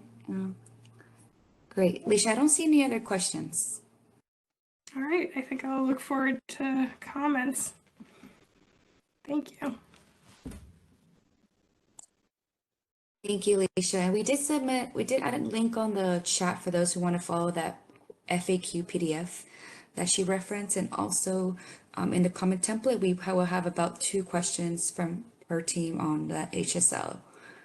At this time, we will introduce right now our next stakeholder presenter. And just to make sure if no more questions, we want to make sure we move to Wellhead. At this point, we do have Max Carpenter, who's our panelist here today. Just want to do a quick audio check before you get started. Yes. Hi, Brenda. Can you hear me?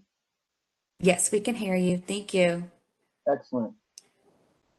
Well, thank you for having me. Thank you for letting me submit this presentation. It may not be in line directly with the topics being discussed today, but certainly within the purview of this initiative. So as Brenda mentioned, my name is Max Carpenter. I work for GridSme. I am a principal consultant. I am presenting on behalf of Wellhead Power, who owns a very unique system, which I'll explain in a minute, that has some unique aspects related to the default energy bid. So with that, if you could go to the next slide. Just to give you a quick overview, this is a gas hybrid or hybridized gas turbine. You might hear it referred to in the industry as an enhanced gas turbine, very unique and distinct, and has very different characteristics than most of the hybrid resources we're talking about today. Burr-back resources, standalone BESS. And again, I'll get into that in a minute.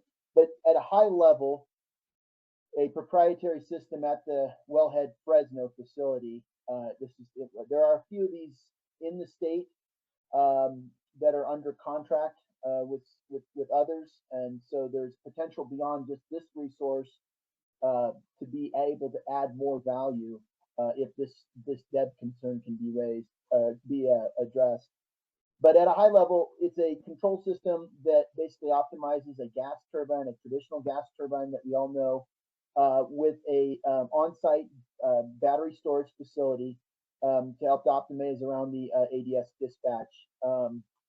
It translates to greater flexibility at an overall lower cost because it's reducing the actual fuel by reliance on the BESS in the near term. And then over the long term, it would switch over into the gas turbine mode. But that overall greater flexibility, lower gas use translates to lower emissions. Those are key values that I think are very important that we'd like to see get addressed. So next slide. Thank you. At the again, kind of a side-by-side comparison to the different functional models available today. You see on the left side the traditional GEN, the PGA model, which Wellhead Fresno is configured to today. It's typical of most, if not all, thermal units in the U.S. in the CAISO market today. However, again, as I alluded to in the previous slide, when you pair a battery, in this case a 1-hour battery storage facility, to the gas turbine, you really increase the flexibility and the value of the system. And to have it modeled as a hybrid NGR, which is the ultimate goal for Wellhead, it would create a wider operational range. It's able to charge and discharge as any hybrid would, so long as this DEB option can be addressed. And I'll get into that in here just a minute. So next slide. Thank you. And so building up to the point I kind of made before, the current configuration options are limited or have concerns.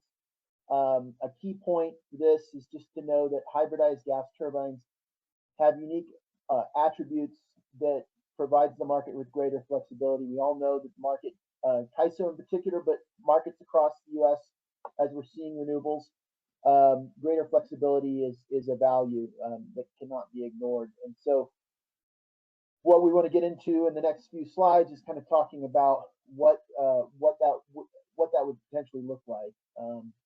So you would go to the next slide.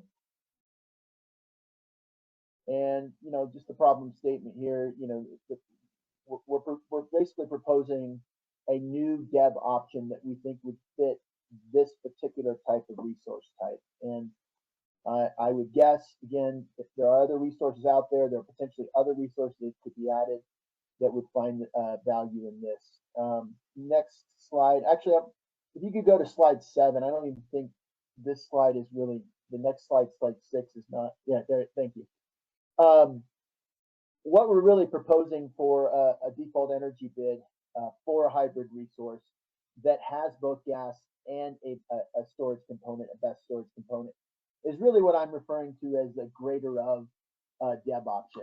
And it's really just taking the existing DEB options that exist today, the variable DEB, which again, most conventional resources use, which has a heat rate and a gas component and GHG allowance and so forth.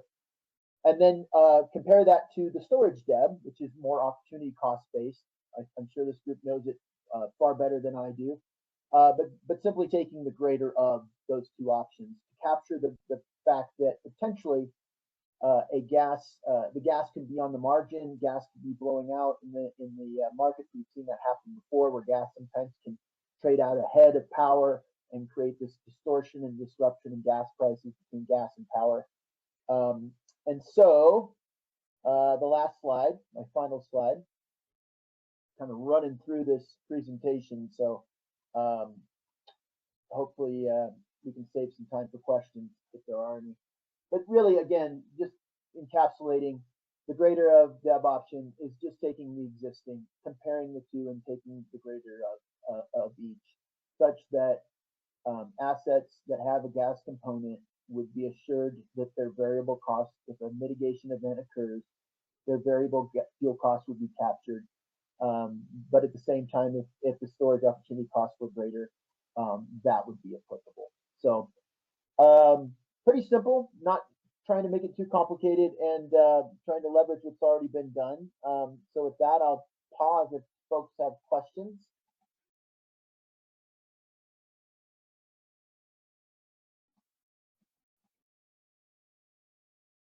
Go ahead, Sergio. Or wait, who was first? I apologize. Was it Alva? Can I ask my question? It's just a clarifying question first. If we could, so Max, you mentioned this configuration of hybrid, of gas hybridized with an NGR asset.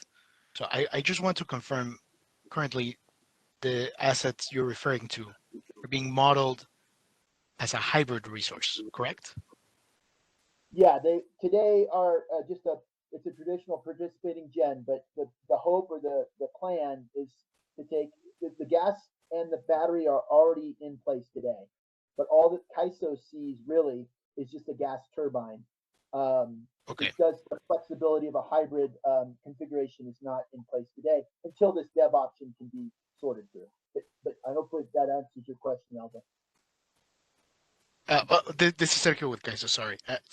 So then my second question it would be the proposal you're putting forth here, from your perspective, would be essentially to be able to consider the two underlying devs that comprise a hybrid resource, and then be able to determine or basically use whatever is the greater of either of those options once those hybrid resources are subject to market power mitigation, and that would be like the correct dev for this asset. Does that kind of capture part of it? Okay, thank you. Yeah, I just have those clarifying questions. Yep, thank you. That's exactly it. You nailed it. I'm sorry, was that Sergio or was that Alva? I apologize. Earlier, the first one was Sergio. We'll go to Alva next. Sorry about that, Max. Okay. Go ahead. Go ahead, Alva. You're next. Thank you. Thank you, Brenda. Can you hear me, Max? I can. Yes. So I mean, I've heard of this in the past. In fact, I think we even did a tour of one of your hybrids in Southern California. One thing I'm curious about though is that I thought the duration of the battery was really very short, and so I'm just not sure how it fits this idea of the storage deb. Are you saying that that you'd have a 4-hour battery essentially at the site doing the same thing? Because I thought right now these batteries were much shorter duration. Yeah, you're right. The other ones that exist today, as I understand it, are less than an hour. Some are 20 minutes. So they're really just for fast start capability, black start capability. This particular one is the Wellhead Fresno facility is actually a 1-hour BAS. So it has the ability to completely for a full hour versus some of the others. And I guess we'd have to look at. I'm not even sure. I'm not familiar with the shorter duration batteries. How their debs are actually calculated. Whether they actually have the concept. I mean, it would seem like you'd have to say it would be the top hour of the day would be where you would possibly put the energy if you weren't using it for the things that you're doing on the resources. It looks like Sergio may have an answer on this.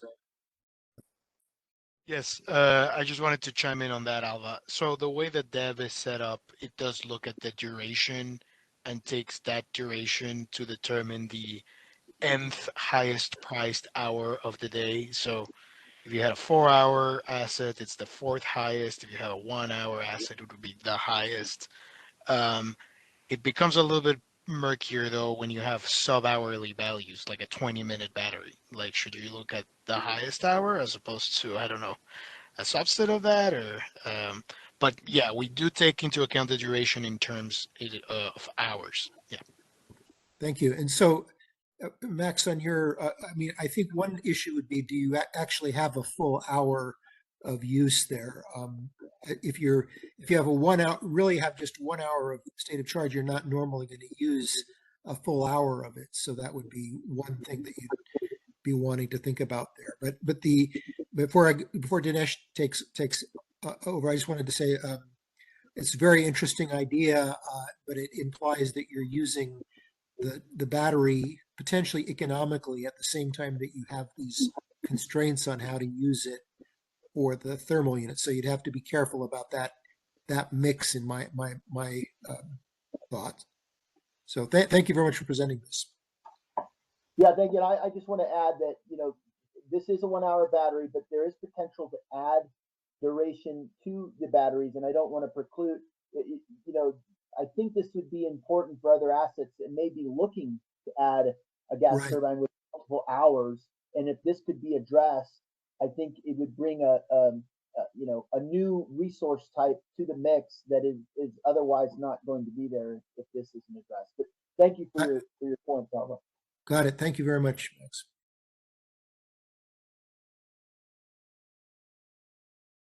Awesome, thanks.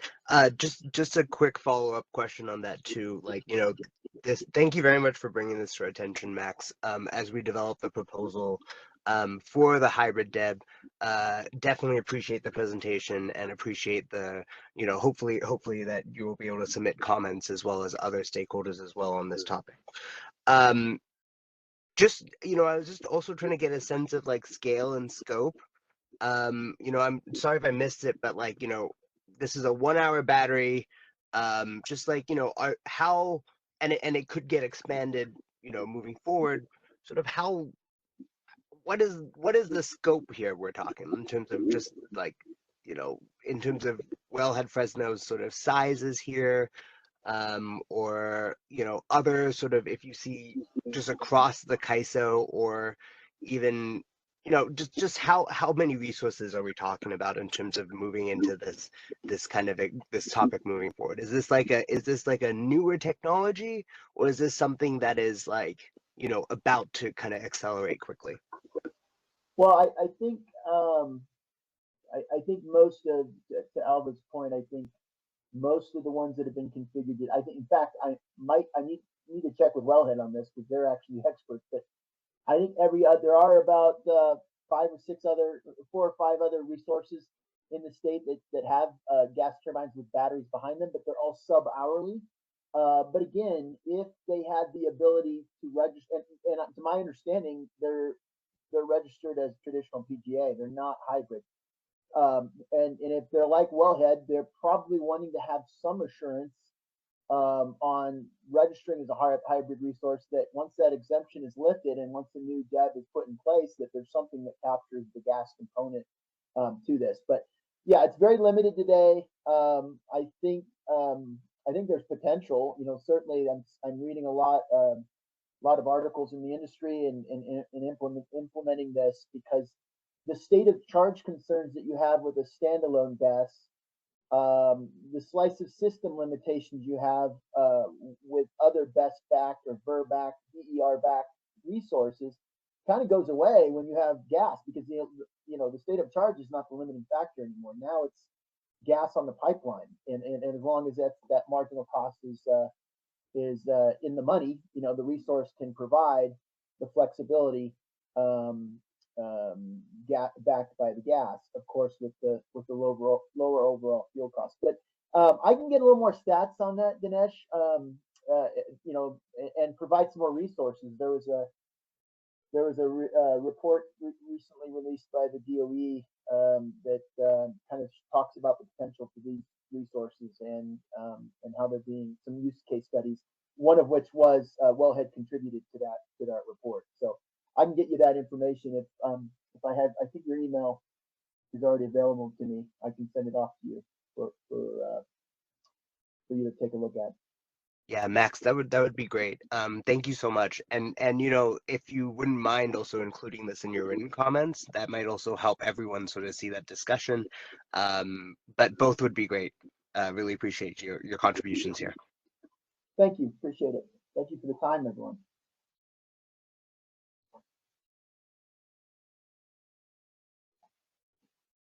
Let's go to Chris. Hear me? Yeah, I can hear you. Hey, thanks. This is Chris Devon with Calpine. I was just curious if maybe, Max, you could speak a little bit to the driver behind this proposal, or this, identifying this need. Because my understanding was that, you know, right now these are modeled as a traditional generator, and, you know, you can use the existing DEB options for, you know, like a gas unit. It seems to fit pretty well. I'm just curious as to if this is, you know, needed, or what the business driver behind it is. Is it more so that you know, Wellhead is interested in getting this in place so they can change to hybrids, or just to have this in place so that if CAISO does develop a hybrid DEB methodology, that there's one that's specific for a gas storage option?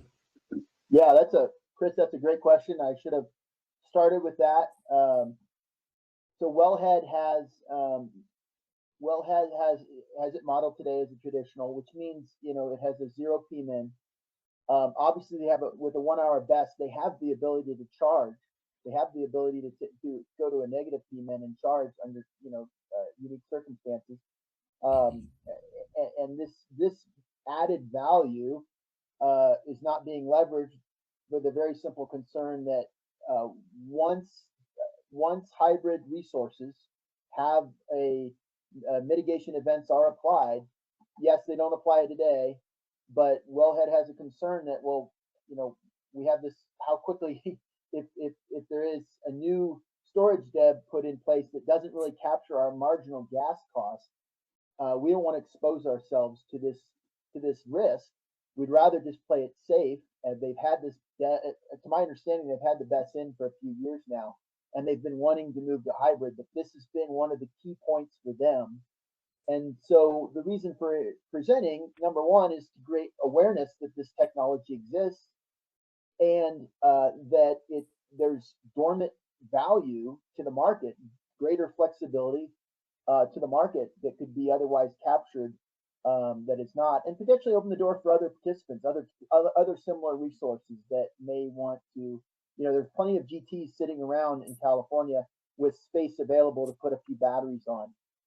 If this option could come into play, where you have assurance that your variable costs tied to gas would be covered if there is a mitigation event, I think it opens the door for not just Wellhead. I think it opens the door for others, and I know Calpine's very active in that front.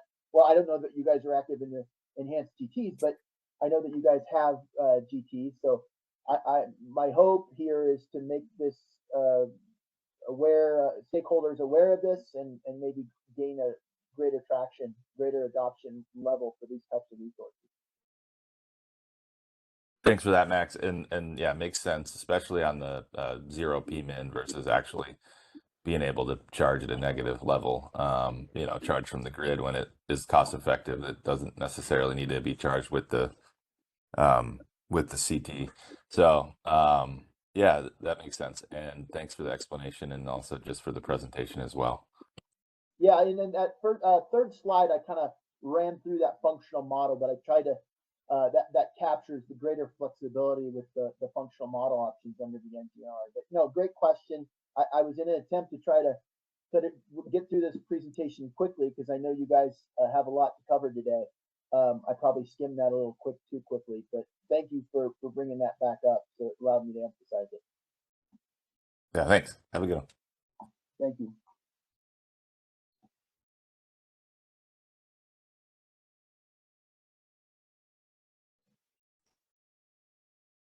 Are there any more questions in the queue? I don't see any. No questions, no more for you, Max, at this time. Excellent. Well, thank you again for having me. I appreciate the opportunity, and I appreciate the stakeholder engagement. So thank you. Thank you very much, Max. Looking forward to your comments, and thank you for your engagement.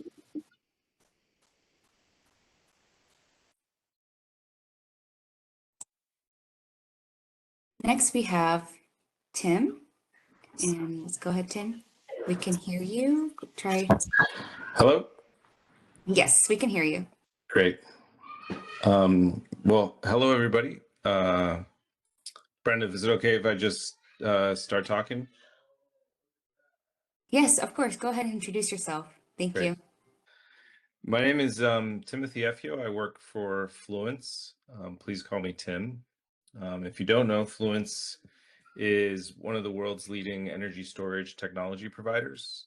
We have a number of projects in California, have been developing and deploying projects in California for probably at least the past 10 years. And we sort of pride ourselves of being leaders in the market in terms of understanding energy market structures and guiding our energy storage technology in a direction that can support those structures. And sometimes that means getting pretty dirty, your hands pretty dirty, or rolling up your sleeves with kind of like the problems that storage has when it comes to fitting inside energy market structures. The one that we started looking at is one that I think CAISO has picked up as well. And I personally joined the last one of these meetings where we were talking about issues regarding foldback and SOC accuracy, and how those are related, and some of the operational challenges that creates for the grid. Kind of simultaneously and fortuitously in parallel, Fluence was also thinking about how do we help our customers, who are the owner and operator of energy storage assets on the grid, to understand a little bit better what is the energy that's available in the battery for when they're making their bid and dispatch decisions. And so with that, we developed this new concept called the Dispatchable Energy Guarantee. It's a new guarantee that I think we're the only one, if not one of very few energy storage technology providers that are bringing this guarantee to market. But I do expect this, or things like this, to become much more common as kind of like the issues that Sergio and other people at CAISO are starting to bring to the forefront, related to how much energy is actually in my battery that I can put on the grid. This guarantee is really aimed at and like the technology that supports this commercial structure is really aimed at answering that question. How much energy do I have that I can put onto the grid? And so we've kind of put a few things together in order to enable what would be this real-time guarantee. I think we lost the slides for just a second, but you're on the right slide there, Brenda.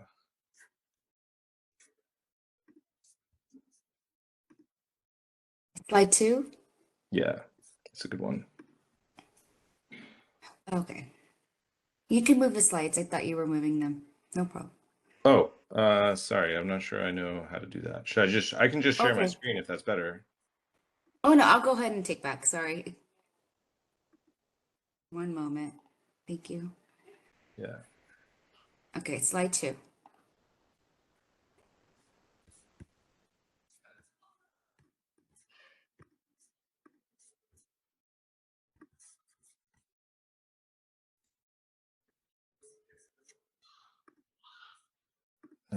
Can you see the slides?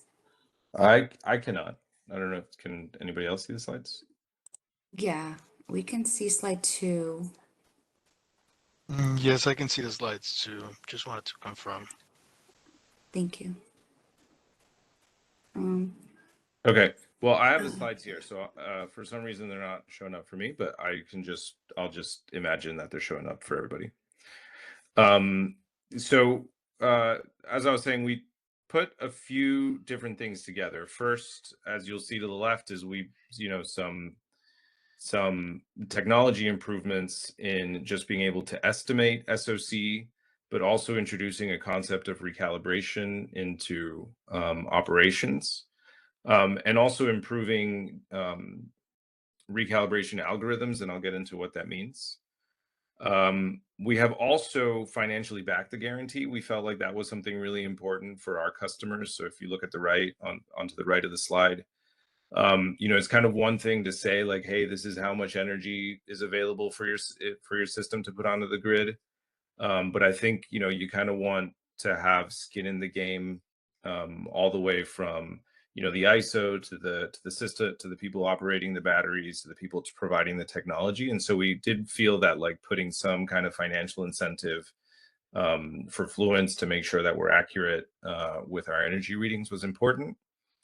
And what you'll see in the middle is of slide 2 is that we're able to achieve an accuracy of about 4% in terms of like how much energy is available to dispatch, which is an improvement versus the industry, which we, through a series of conversations with asset owners around the world, we found that a lot of people are kind of operating with an inaccuracy of somewhere between 10 and 15%.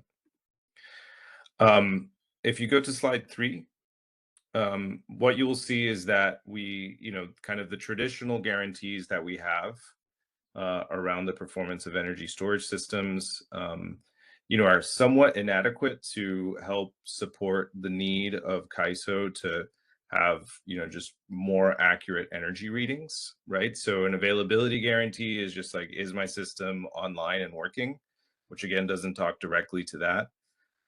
There's a round trip efficiency guarantee as an example, which is just like how efficient is my asset. An energy capacity guarantee, which kind of says, over time, how is my asset energy degrading? But there's not really a guarantee that says like, okay, like real time, how much energy can I put on the grid? And so that's really what this guarantee and this capability is meant to enable. If you go to slide 4.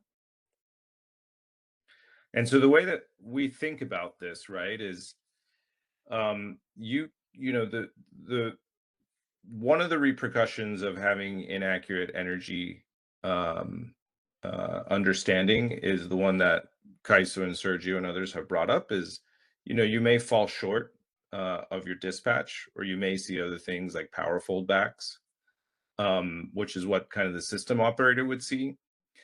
But what we see a lot more commonly is actually system operators themselves, in order to avoid those situations, just like holding back energy from the grid, right? And just bidding with what we have found out are kind of like buffers, right? So I'm not going to bid my full energy capacity into the grid. I'll bid less than my full energy capacity into the grid. And that obviously, leads to other inefficiencies, like maybe you're just overbuilding the system too much, or, at times where the grid really needs energy, like we're kind of falsely holding back energy.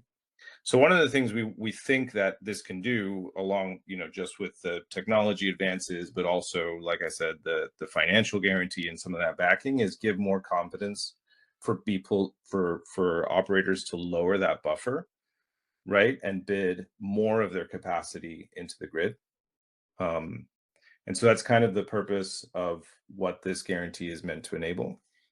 If you go to slide 5, then I'll talk a little bit about, very briefly at a high level, and then, through the Q&A, we can get into more detail around some of the things that, some of the technology pieces that are enabling this. I think we all know the first technical challenge is SOC inaccuracy. And that's kind of one thing that keeps you from understanding how much energy is available to put on the grid, is like, am I at 40% SOC or 50% SOC? So we've tackled that problem in a few different ways. We've improved our BMS sensors significantly. And so just having better sensing equipment allows you to get closer to a better state of charge accuracy. We've also advanced our BMS and operating system algorithms. There's a lot of detail in there, but effectively, one thing that batteries do is, as they move to the edges of their OCV curves, is they can recalibrate their state of charge calculation. And so that kind of happens like at the lower or higher points in your OCV curve. With more advanced algorithms, you can kind of either start that recalibration earlier in the dispatch, so not as far down in your SOC, or not as far or as high up in your SOC. And you can also eliminate some of the wait times that have traditionally been needed in order to do a recalibration, or in the case of what we're doing, kind of both, right? So that means we can recalibrate using, the advances that we've done in our BMS algorithms, at higher SOCs, right? So instead of going all the way down to 10% SOC, we can do it at 15% SOC, for example. And we don't have to kind of hang out at that lower SOC levels, right? We don't have to wait for like 2 hours before we can recharge.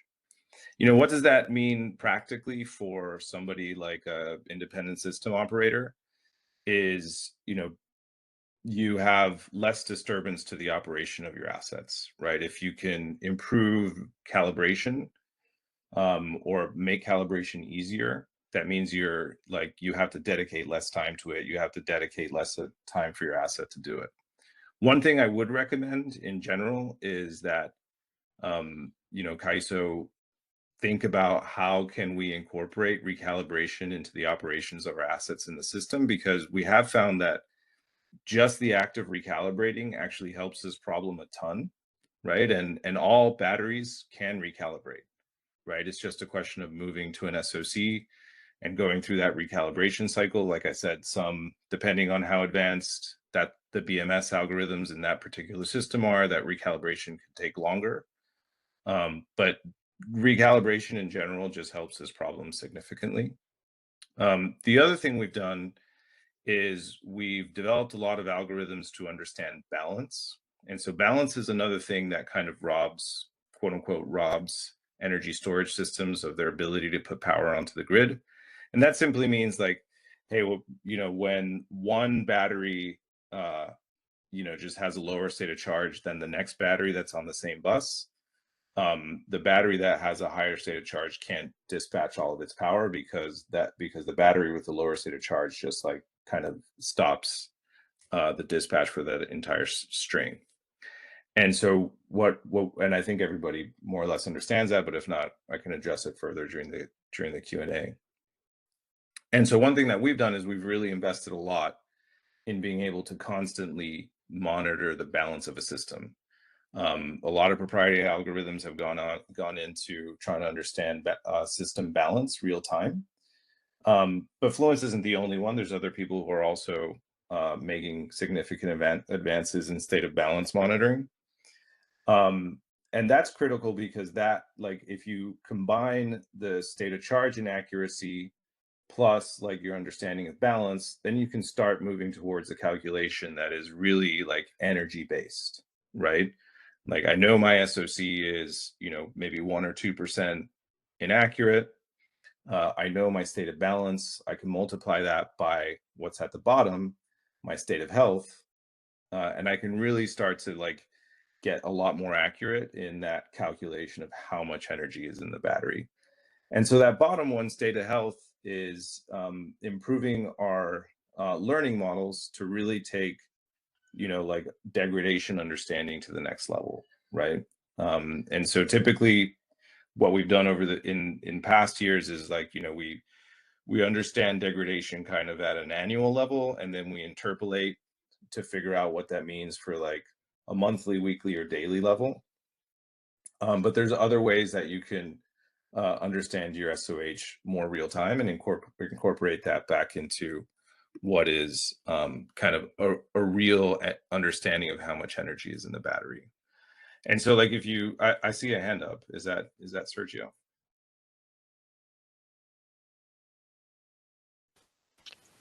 Yeah, I had a clarifying question, but you can finish this slide and then I'll ask it. Please go ahead. Yeah.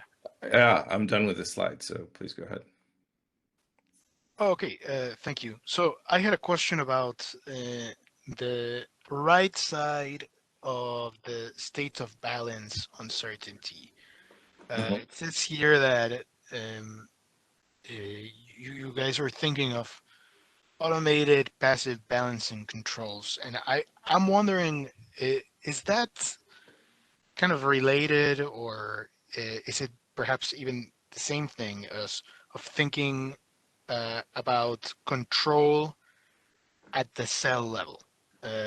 I'm trying to understand whether this presents a kind of like an advancement on the idea of units may not have to take some form of outage or something like that to do all of the rebalancing, or whether it's actually more so an advancement on the way that the resource will operate, what it will charge and discharge, is taken into account the goal of not moving towards imbalance by controlling at the cell level.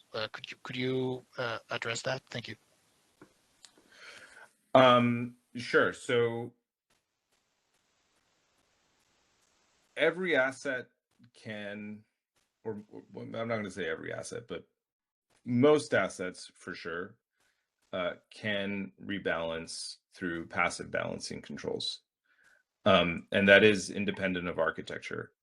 I think from the CAISO's point of view, you might consider that an outage, right? Where, you know, you have to move your asset to like an SOC level that triggers those passive balancing controls, and you can kind of bleed off the energy that's in the higher state of charge batteries until they match the energy in the lower state of charge batteries, right? And so it's kind of a process then like what we would think of like as an operational process to get the battery to that point, and then you can level everything out and then continue operating. It can happen alongside state of charge recalibration. So like you can kind of do like a recalibration and rebalancing like event kind of at the same time, right? What happens when you go more granular in your architecture?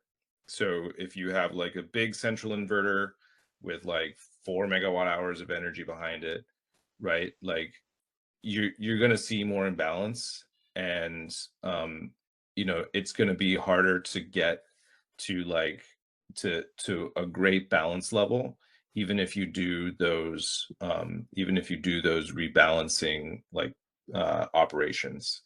As you go more and more granular in your architecture, so as you'll see like a lot of us and a lot of our competitors or colleagues are using now string inverters. So balancing, you know, can get a lot better through that kind of balance operation, right? You can do it faster and you can achieve a higher level of balance through that. And cell level dispatch is kind of like the ultimate version of that, right? It's like taking that all the way to the point where it's like, oh, I can just get great balance because I can do a balancing operation like at the cell level versus at like the string inverter level or the central inverter level. So that's kind of the way that I would think about it that way. Okay, thank you for that clarification, Tim. Thank you. Yeah. Okay, next slide. And so really what we're trying to deliver to our customers who are owners and operators of these assets on the grid is exactly like kind of an energy number, right? Incorporating SOH, you know, the state of health, the state of charge, whatever inaccuracies we think might be in the state of charge, incorporating the state of balance into a calculation that is like how much dispatchable energy, what we're calling dispatchable energy, do you have in your battery, and how much can you deliver to the grid? Currently, this faces, like I said, like our customers who are owner operators of assets on the grid. We believe that they will incorporate this into a lot of their bidding decisions. But you could also think about this as being like the way that you, instead of calculating SOH and then making, you know, or sorry, SOC and then multiplying SOC by an energy number and that being the number that you report to CAISO, you could think about reporting something like this, like a dispatchable energy number that incorporates kind of like multiple pieces of the energy equation. What we're showing here is kind of the way that we think about like putting our skin in the game, is like we will guarantee the amount of energy, like I said at the beginning of the conversation. And we kind of reserve a little bit on that guarantee, but that reserve buffer is much lower than what we're seeing owner operators use as a reserve buffer globally.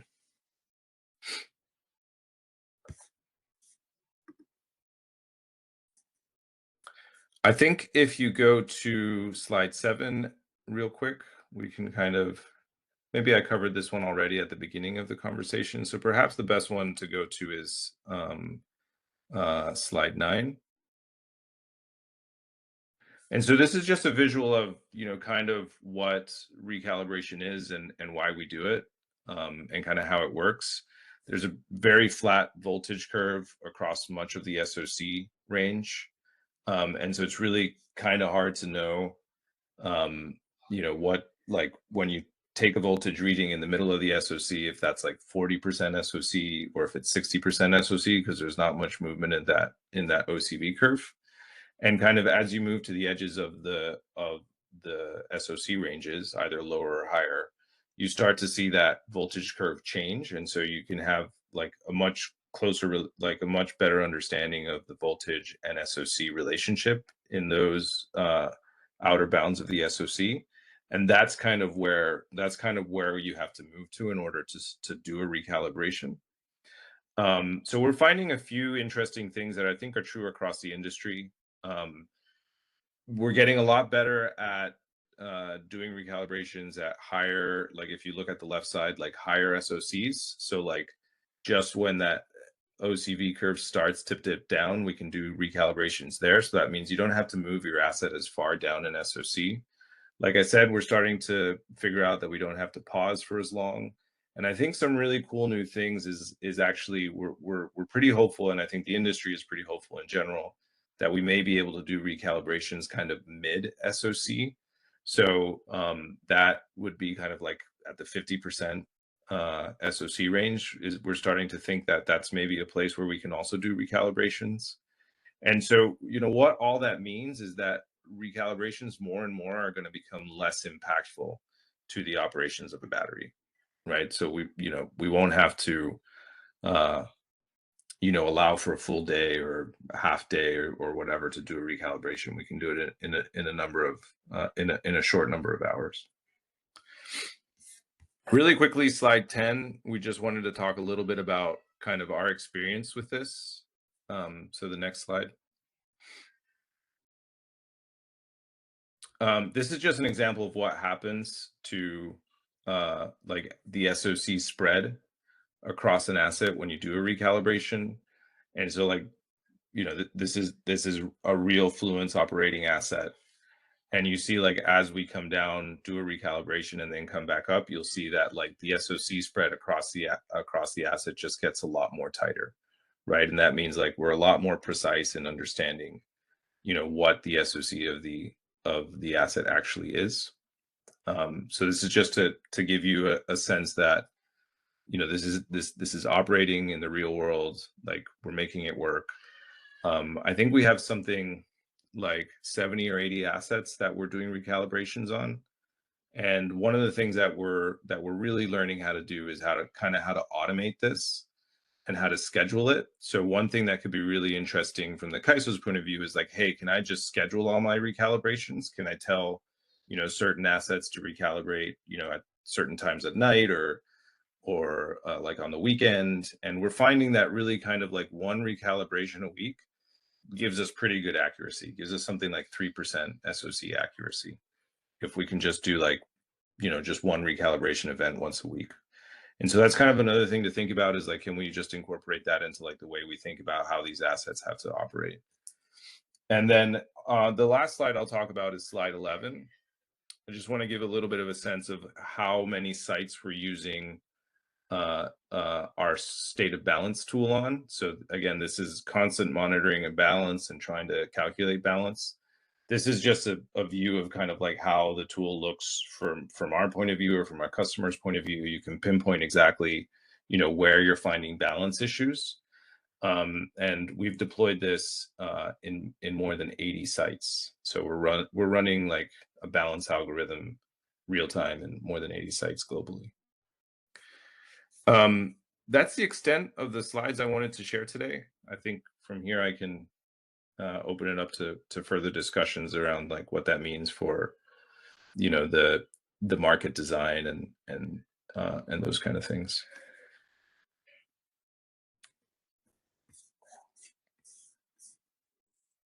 Sergio, I see your hand up. Thank you. Yeah, I have a couple of questions, maybe while others raise their hands and consider chiming in. I was wondering in the prior slides where you talk about the effects of one rebalancing, the next one, slide 10, please.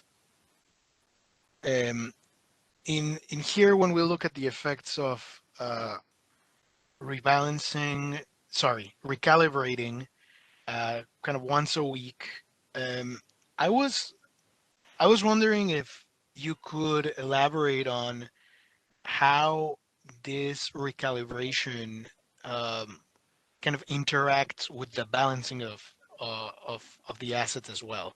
Are those processes that, let's say, when you think about, can we plan out our recalibration? Can we plan it into, I don't know, every week, every 2 weeks?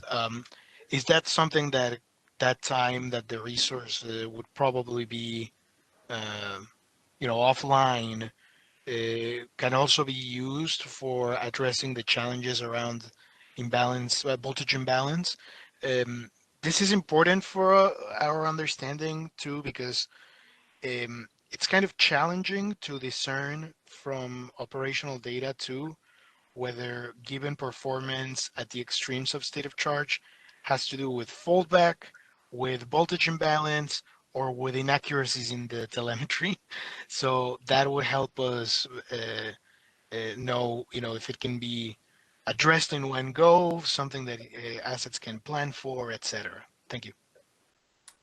Yeah, sure. And in general, please feel free to email me or add me on LinkedIn or whatever if there's more questions that we can ask. I think I'm the only person from Fluence who managed to make this call, but we have an army of great engineers who could get really into the weeds, if that's helpful. But to kind of answer the question, like, yes, a recalibration cycle can also do balance, correct imbalances as well. And so there's kind of like a passive balance system in the BMS that'll basically like bleed off energy for the cells or modules that have slightly higher SOC than like the lower SOC modules in that string. And so like as you go down, as you do your recalibration cycle, you will also trigger like a passive balancing algorithm in the BMS. And so they can happen at the same time. It might mean to do balancing that maybe, you have to wait a little bit longer, like when you get down to the lower SOCs for like those other batteries that are at a higher SOC to like bleed off their energy.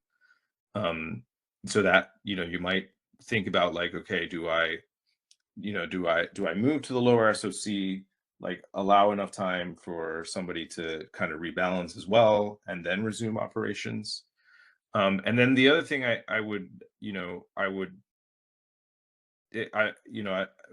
I'm not the system operator, so I hate to try to challenge without knowing too much. But the one thing that I would challenge is, do you really want to think of the asset as being offline during this entire event, right? Because the asset technically is like it's available, it's operating, it's just kind of going through its recalibration or rebalancing cycle, or both, as an example, right? But if you actually, if for some reason some emergency on the grid happened and you needed a response from it, like it could still do it, right? And so like, is there a different way to think about an asset versus like, online or offline, when it's going through this kind of recalibration? Yeah, no, thank you for that, Tim. I just say, we do have partial unavailability, right? Like there could be a submittal of an outage card that reflects that partial unavailability. I guess part of why I was thinking about it that way is more so related to other characterizations I've heard around the rebalancing process that in other instances has been kind of represented as, depending on just how grave that imbalance is, it affects kind of the timeline around solving it. It seems from what I hear on your presentation that there might be some advancements that may minimize that either partial unavailability or downtime via this passive management of it during operation. So I appreciate that clarification. Yeah. I will say that extreme imbalances do require manual intervention still, right? So, gotcha. So that's still true. Okay, but certainly being able to monitor your imbalance 24/7, helps with your energy calculation, which is like kind of an important thing, right? Like, are we accurate in how much energy we can put onto the grid, right? That's kind of just good generally for everybody, all parties involved. But also lets you know, like, hey, maybe I need to go fix this, like tomorrow, right? And I'm not waiting for something bad to happen in operations to then turn around and say, oh, well, that was a balance issue, I need to go fix my balance, right? You're monitoring it constantly, and that's also helpful just from an operations point of view.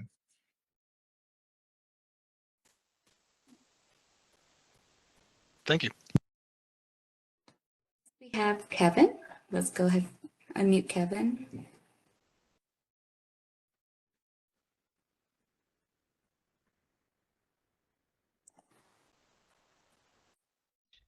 Sorry, I don't know. Sorry. Okay, no worries. Well, Tim, I don't think there's no more further questions at this time. Okay, great. Well, thanks, everybody. Thank you so much. No problem. At this time, I go back to our presentation where we left off. I will go ahead and review our next steps for this upcoming meeting. For those folks that were following us in the beginning, we did cover a few slides. Sergio did talk about the upcoming next steps. I wanted to go ahead and remind folks, the next commenting template will be available soon. That deadline will be the 13th. Also, we have a tentative date of November 4th for the stakeholder meeting, as well discuss the 3 topics we did today.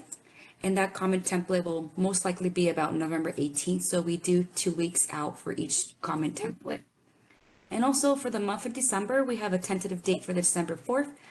And then so that comment template will be on the 14th with the discussion paper, I apologize, for the issue paper and straw proposal on the 21st. So we are really mindful with the upcoming holidays. Hopefully this time works for your organizations. We also want to make sure if someone has any questions, let us know.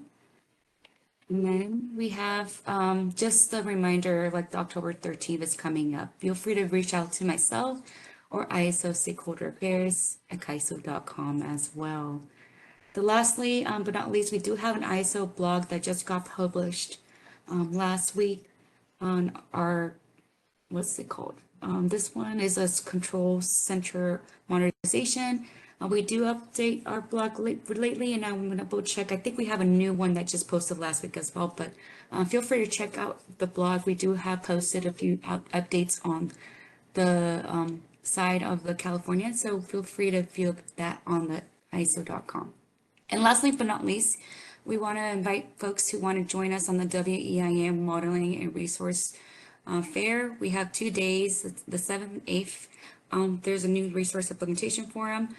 This will be a hybrid meeting. We also have on-site presentations, and feel free to sign up for those as well. Those will be posted with the final agenda and presentations on the public forum as well. But I think at this time, we'll go ahead and close this off, and we appreciate everyone's participation. And thank you so much for staying with us all day. We plan to post this meeting about 2 or 3 business days. So you'll see that on the storage design and modeling enhancements, storage modeling initiative. So for our website, I'll go ahead and give it to Ahmed to go ahead and close our call. and put us on a practice session. Thank you so much. This event has concluded. Thank you for using event services. You may now disconnect.